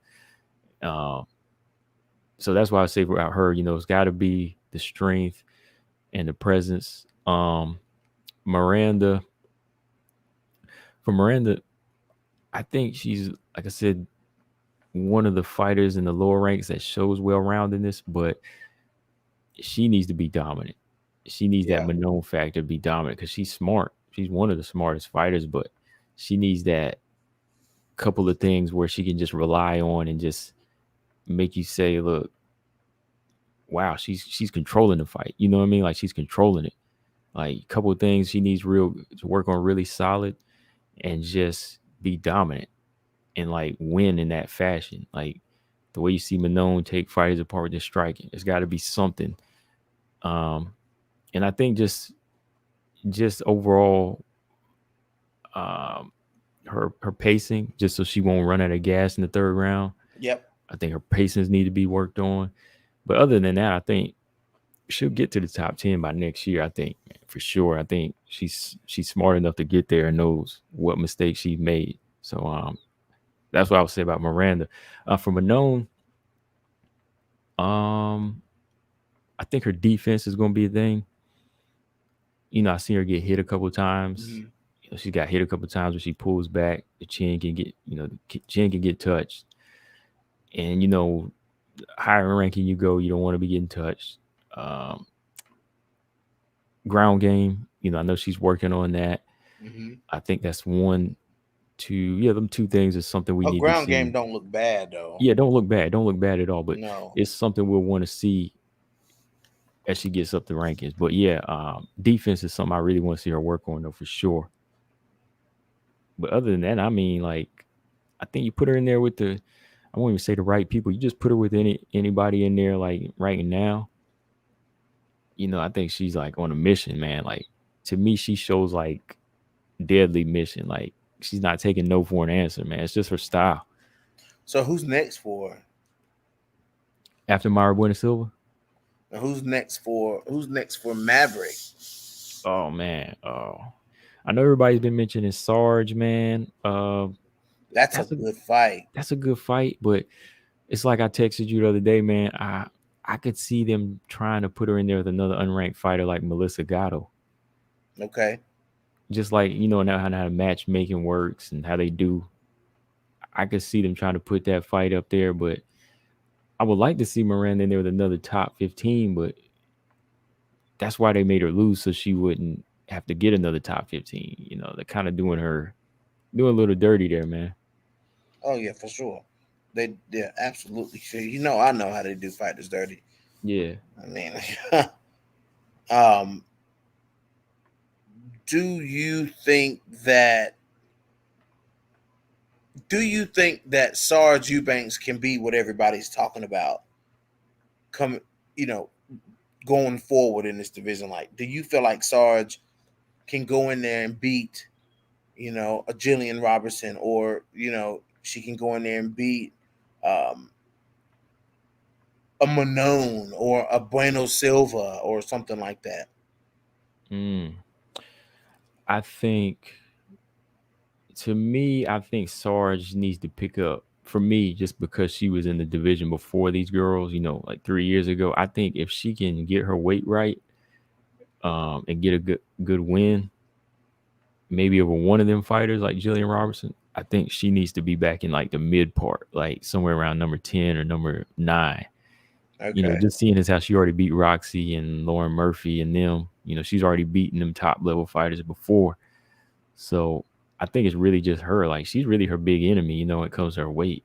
Like I think I don't know about Manon though, man. Like Manon's striking is just too much. And with her working on her takedown defense and her size, it's almost like Sarge fighting a bantamweight again, and Sarge is having trouble with the big bantamweights. I don't know if you noticed that or Sarge had trouble with the bantamweights. What do you think, man? Um. Like them tall girls, like Caitlin Berry and them. Yeah, she does. Um. I don't know, man. I think there's some interesting fight, dude. Where? Not to veer off topic, but where is Agapova? Didn't she have a fight lined up with Sabina Mazo? Or did it get canceled? Hold on, let me check the schedule here. She has something scheduled, I think. Sabina Mazo. I think they got a fight lined up in November or something. Hold on. November. October 9th. Her and Maria Agapova. Sabina Mazo. Yeah, October 9th. And this is back at flyweight. This is at flyweight, right? Let me see. It's on UFC Fight. Oh, Yeah, it's it on the says Dern. flyweight. Yeah, it's on the Dern Rodriguez card. Yeah, let's go. This be a good one. Okay. Yeah. Yeah, we gotta.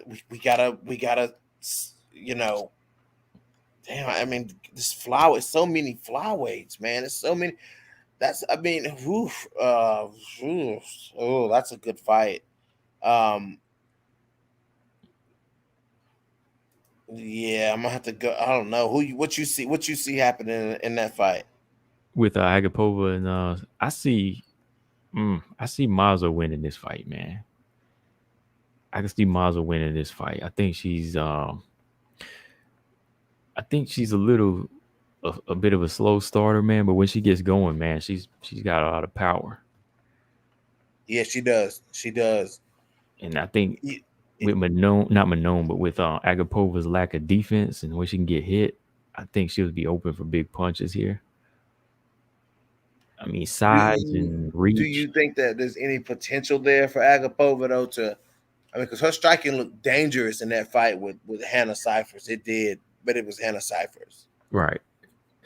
I don't know if she can come back and erase that Shanna Dobson fight. I don't know what the hell she was doing in that fight. If she could erase that fight, I mean, she would be good to go.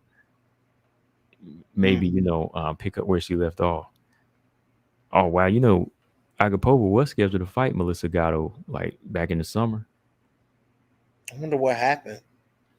Yeah, that might have been a blessing that it didn't happen, man. Damn, because Melissa Gatto looking crazy now, man. She looking strong. Yeah, yeah. Who did she just beat? Who did she beat? Leonardo. Yeah, Victoria. Oh man, poor Leonardo, man. They are dishing it out on her, man. I'm telling you, man, Leonardo, dude, she just had a she's had a rough road, man. I mean, she coming into the UFC and getting starched. You know what I'm saying? Like, I mean, it happens. It happens, man. I want to. I'm ready for Agapova to come back.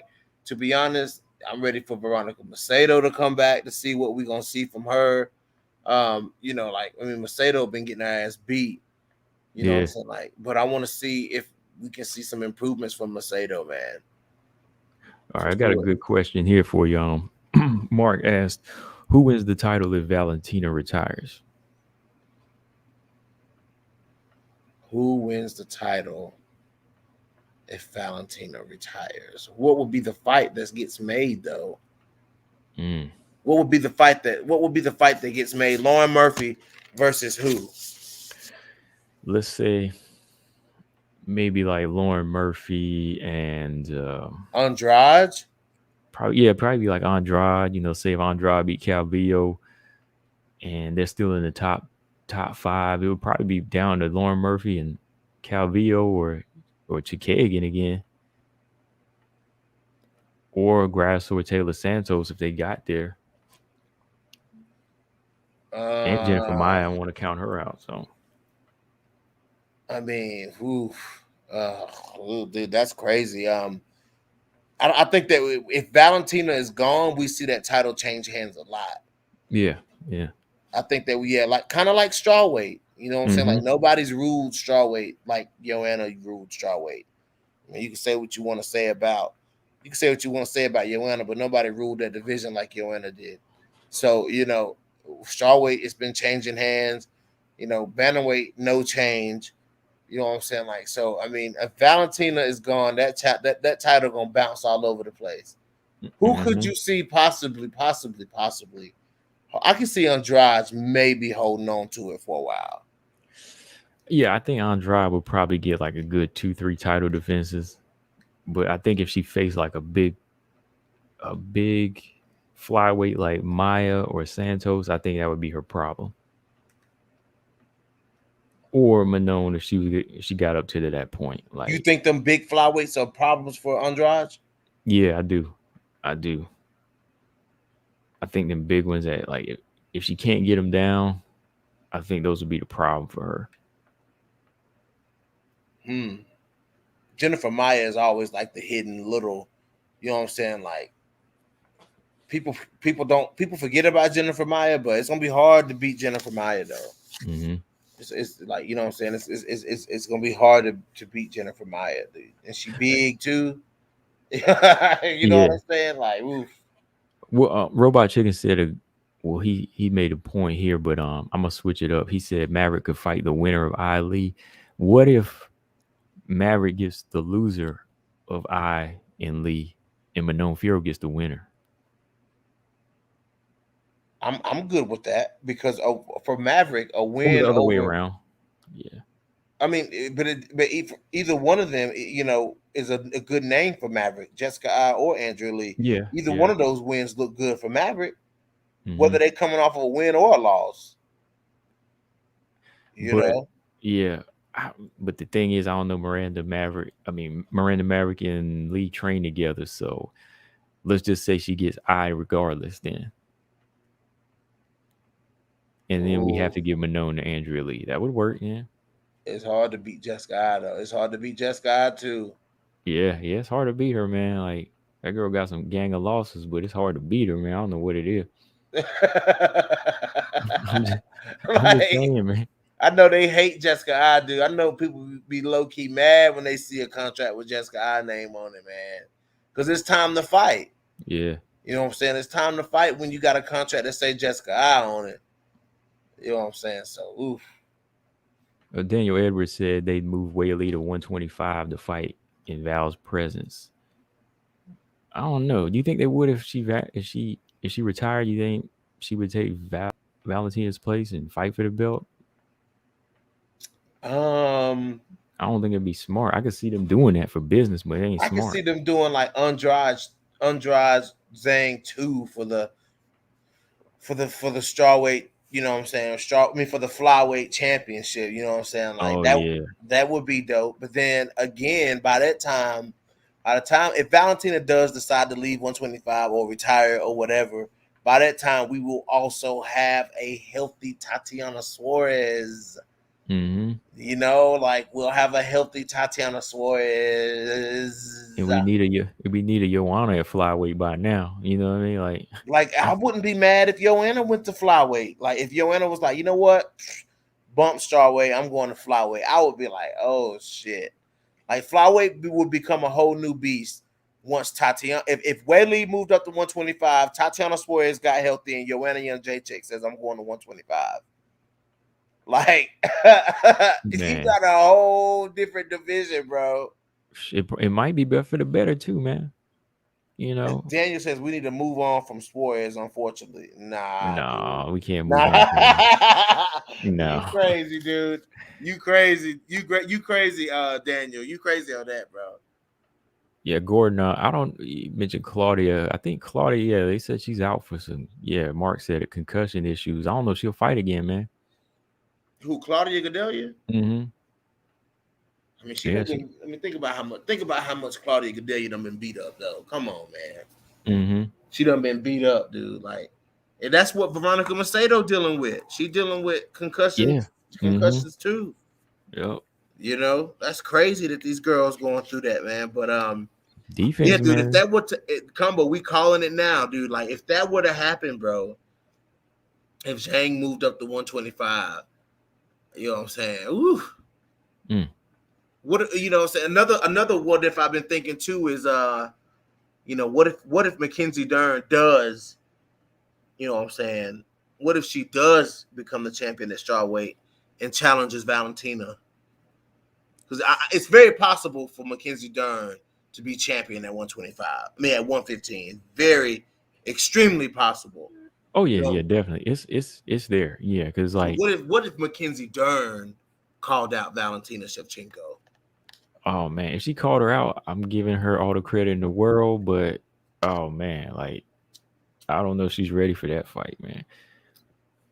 I really don't, man. Like it, if it was jujitsu tournament, I'm giving it to her all day. I definitely give her a great chance. But like, oh man, I don't know. Moving up to 125 and oh wow, I don't know. That's not a. She could take the fight, but I don't see her winning it, man. What do you think? You don't think that Mackenzie could throw off Valentina? Mm, I'm trying to think of what she could do. I have to see what she does to Marina Rodriguez first. Like, what has she done with her striking, her stand up to make her like to make her look a little bit more unbeatable or Man, dominant? man, that striking is sharp, bro. I It's mean, heavy. It's heavy. I give you that. It's heavy. It needs some work because I'm not even I haven't even done my pick for this fight yet with Marina Rodriguez, and I'm leaning a little towards Marina right now. you leaning towards Marina in there with Mackenzie Dern? Yes, yes, Oh man, yes. wow! And we seen her flop like a fish on the ground. And you leaning toward her, man. I am, man. You see what she did? You see what she does when she lands them punches, though, man. Yeah, And yeah, she hurt Calvillo with some punches. So Calvillo went to the ground. She knocked Evas out twice in the same round. So, you know, I don't know, can't man. count her out, man. Mackenzie Sharp. I don't know, but Rodriguez. Does she not? I mean, she's. I don't think that for one, I don't think Mackenzie will take the same approach that Hebus tried to take. Like Mhm. Hebus was just walking toward her. You know what I'm saying? Like I was like, what? No, no. You know what I'm saying? And then just Rodriguez just fired off on Hebus, dude. Like I was like, Yeah. wow, dude. Well, look, I'm doing a video on this, but you might want to just give people some ideas, like, because I'm gonna ask you this question now, but who does have the better plan B, Mackenzie or Marina? Like, who's working towards being a well-rounded fighter in your eyes? Most definitely Mackenzie Dern. Okay. Okay. Like a plan B, most definitely Mackenzie Dern. You know what I'm Okay. saying? Because I mean, the plan A and plan B for Dern can switch. Either one can be A or B. You know what I'm Mm-hmm. saying? Because she'll come out. You know what I'm saying? Like in that Verna Jandiroba fight, she come out swinging like she was swinging. Like I was like, look at that, like swinging. You know what I'm saying? And and then the fight, went to the ground and whatnot. But either way it go, I just don't see Mackenzie starting off with the ground. You know what I'm saying? Like you gotta kind of have to put yourself in that situation for her to take you down. You know what I'm saying, or something like that. But she will, like, she comes out striking, man, and she's so confident in her striking. Like she's super confident in her striking right now. Yeah, yeah, she is. So, the more my study, I'm kind of like, okay, like she's got this striking, and she's definitely got the ground game. I was watching Randa Marcos fight the other night, and I was like, she didn't even have to take Randa down. Like, she threw a kick and fell, and Randa went in. I was like, what are you doing? That was just like Randa went in to the fire, and from there it was just Mackenzie Dern. And Mackenzie, when she's on the ground, she's just like she's a scientist, man. She's just an artist. Yeah, yeah, man. She put herself right in it. She put herself right, like Randa. I don't know what Randa was thinking. Like Randa put herself right in danger and just was, and willingly did it too. I was like, whoa. Mm. Yeah, man, she did. But a lot of interesting stuff coming up, Combo, man. I'm excited to talk about it with you. I'm excited to talk about it with everybody in the chat.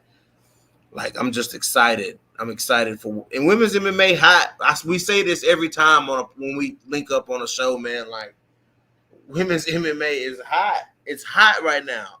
Yeah. Flyweight hot, bantamweight heating up. Finally, bantamweight waking up. You know what I'm saying? Strawweight is just continuing to damn sizzle. And it's crazy. It's crazy. Oh yeah, the other one, the one fight that was under the radar that nobody really mentioned. Who do you got winning, Louisiana Carolina and Marina Moroz.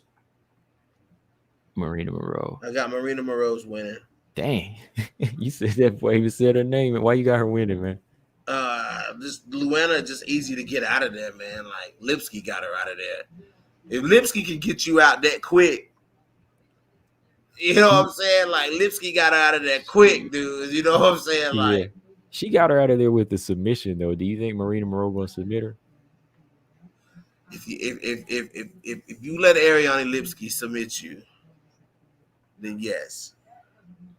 I think that I have full Yeah, confidence yeah. that Marina Moroz could possibly go in there and submit Luana Carolina, man.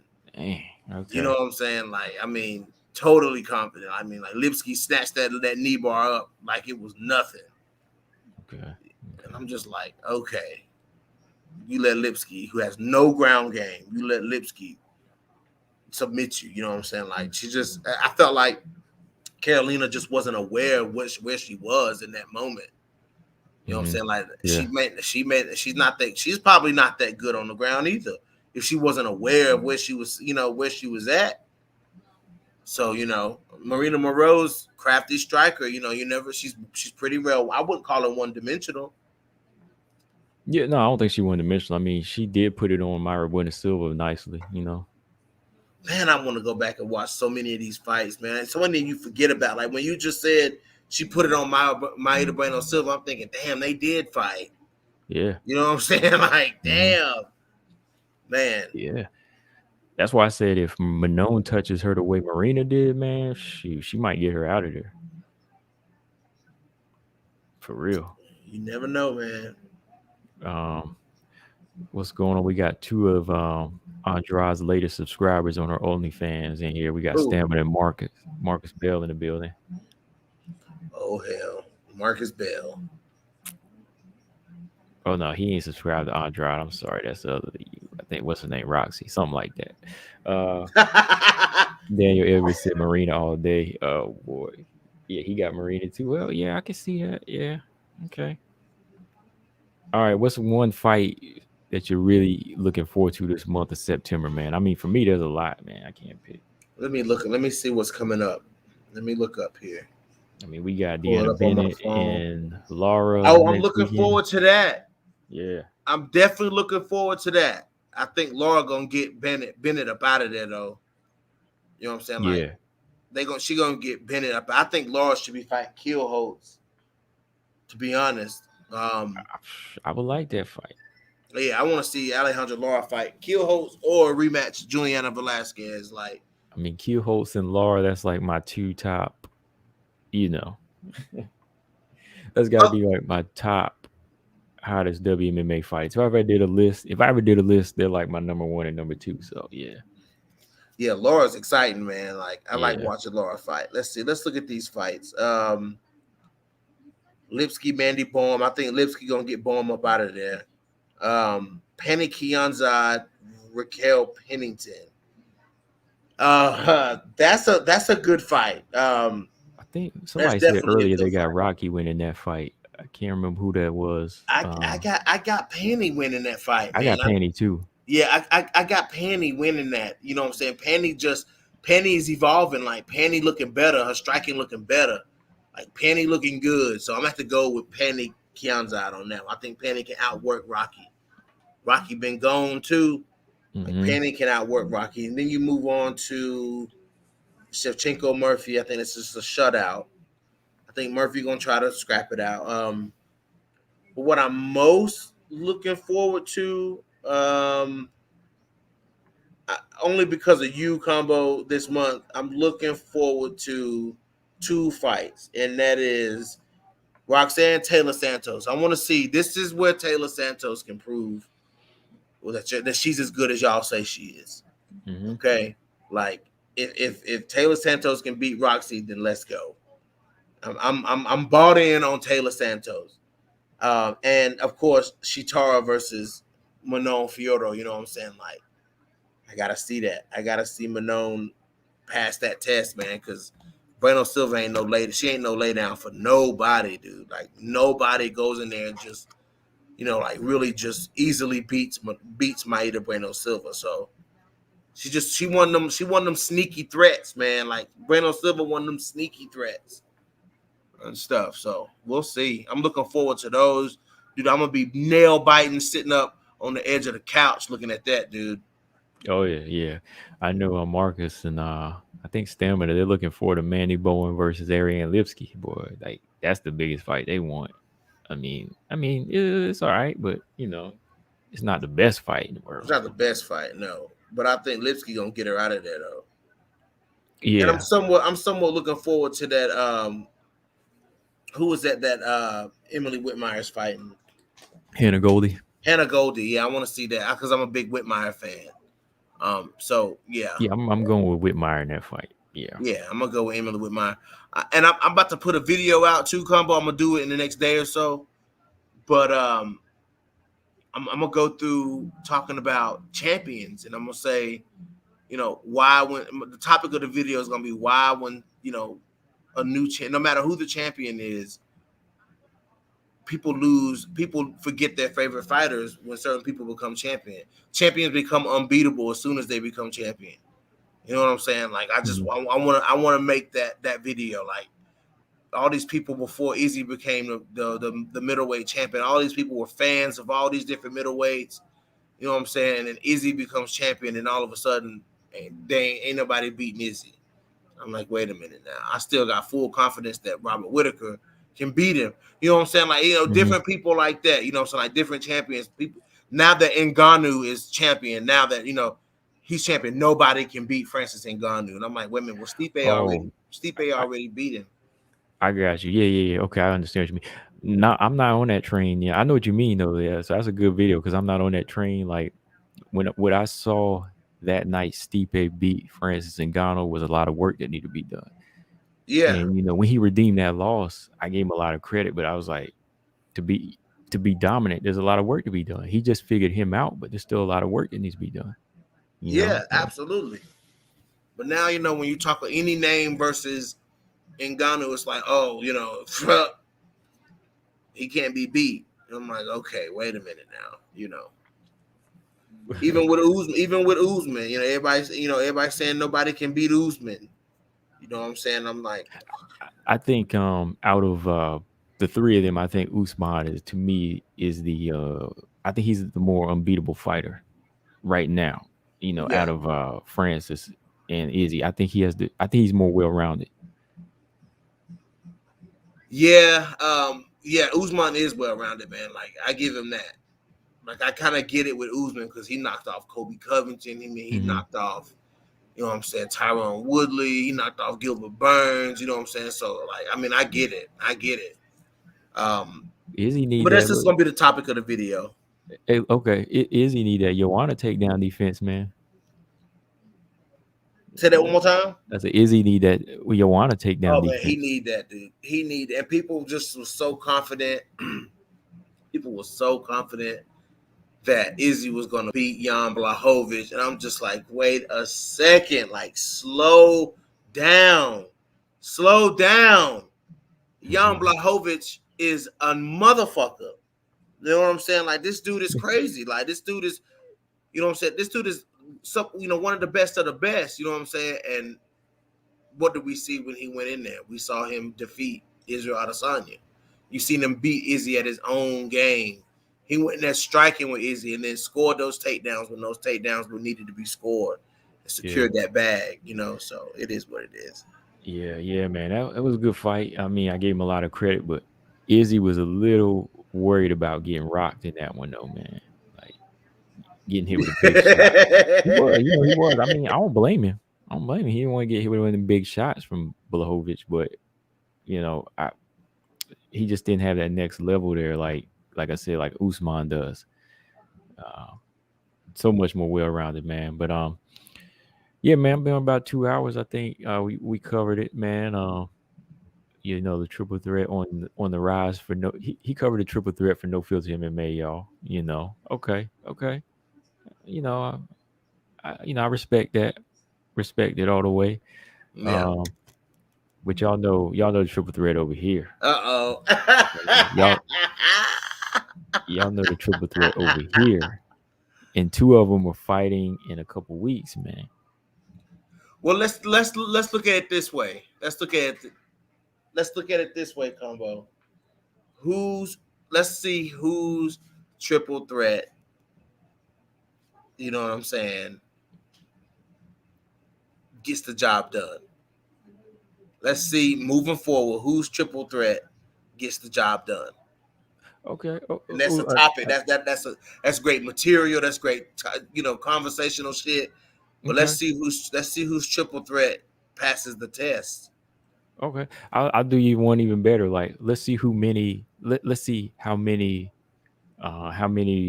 we can at least get into the top 10. How many of our triple threat get in the top 10 first? So let's say by the end of Grasso's already in there, so we'll just say who can do better, like you said. Let's say by January 2022. I mean, not January, summer 2022. Let's see whose triple threat is in a much better position. Okay, we'll do a progress report on. Okay, let's do it. Yeah. That's a dope topic, man. To see where they gonna be at, and how our predictions came out. You know what I'm saying? By that time, Montana will be top 5. So, what I mean? Okay. We know where she gonna be. Mm-hmm. Yeah. Well, I don't know if you want to do like I do on my live stream, but you always gonna see my triple threat. They're all gonna be right there at the bottom. They ain't going on. See, look, robot chicken wings. Brunson beats Izzy. Oh boy, Oh man. I don't Oh, know. I don't know about that. I don't know about that, man. I don't know. But all right, BJ, man, shoot, we had a good conversation today, man. Before we get up out of here, just let everybody know where they can follow you at. Yeah, hit me up on No Filter MMA right here on YouTube, No Filter MMA on Facebook, and at No Filter MMA on Twitter, guys. And yeah, I'll do that, man. I'll be coming over there to infiltrate the bloody canvas one night. When y'all want to live stream. Absolutely, bro. Absolutely. Yeah, Yeah, guys. Oh, yeah, I forgot about Bloody Canvas, guys. I am also a part of Bloody Canvas MMA right here on YouTube. So definitely go subscribe to that. Anthony trying to get me on a live stream tonight. I'm like, boy. Oh um, man, Mr. Lee asked if you wanted to do a round by round with me on that one FC fight. I mean, I guess if you haven't seen the fight, I want you to watch. He wanted you to watch it, see who you think won it. It was that Denise Zamboanga fight, and you remember I So keep Young. hearing about that. I keep Yeah. hearing about that. Y'all keep talking about that. Yeah, I'm gonna have to. Yeah, I'm down. Yeah, I'm down Okay. for that. Yeah, because it's on YouTube. We just pull it up, and Yeah. yeah, he said he wanted you to get on and do the round by round with me, see who you think won the fight. So Yeah, because I haven't seen it. yeah, you ain't seen it, so yeah, I Okay. already watched it twice, so you know what I mean, like a fresh set of eyes on it. Tell me. Okay. Yeah, I won't even look at it. I didn't forgot the names. But yeah, I won't even check that out. Yeah, I'll just wait till it's live and then you'll get my live thoughts about it. Cool, So cool. yeah, Okay. yeah, I'm with that. Just All let me right. know when, dog. For sure, for sure. All right, y'all. Shout out to everybody in the chat, but we about to get up out of here. And Yes, like sir. always, Combo Breaker 99, my man BJ from No Filter MMA. We are out. Make sure y'all subscribe. Peace. Peace.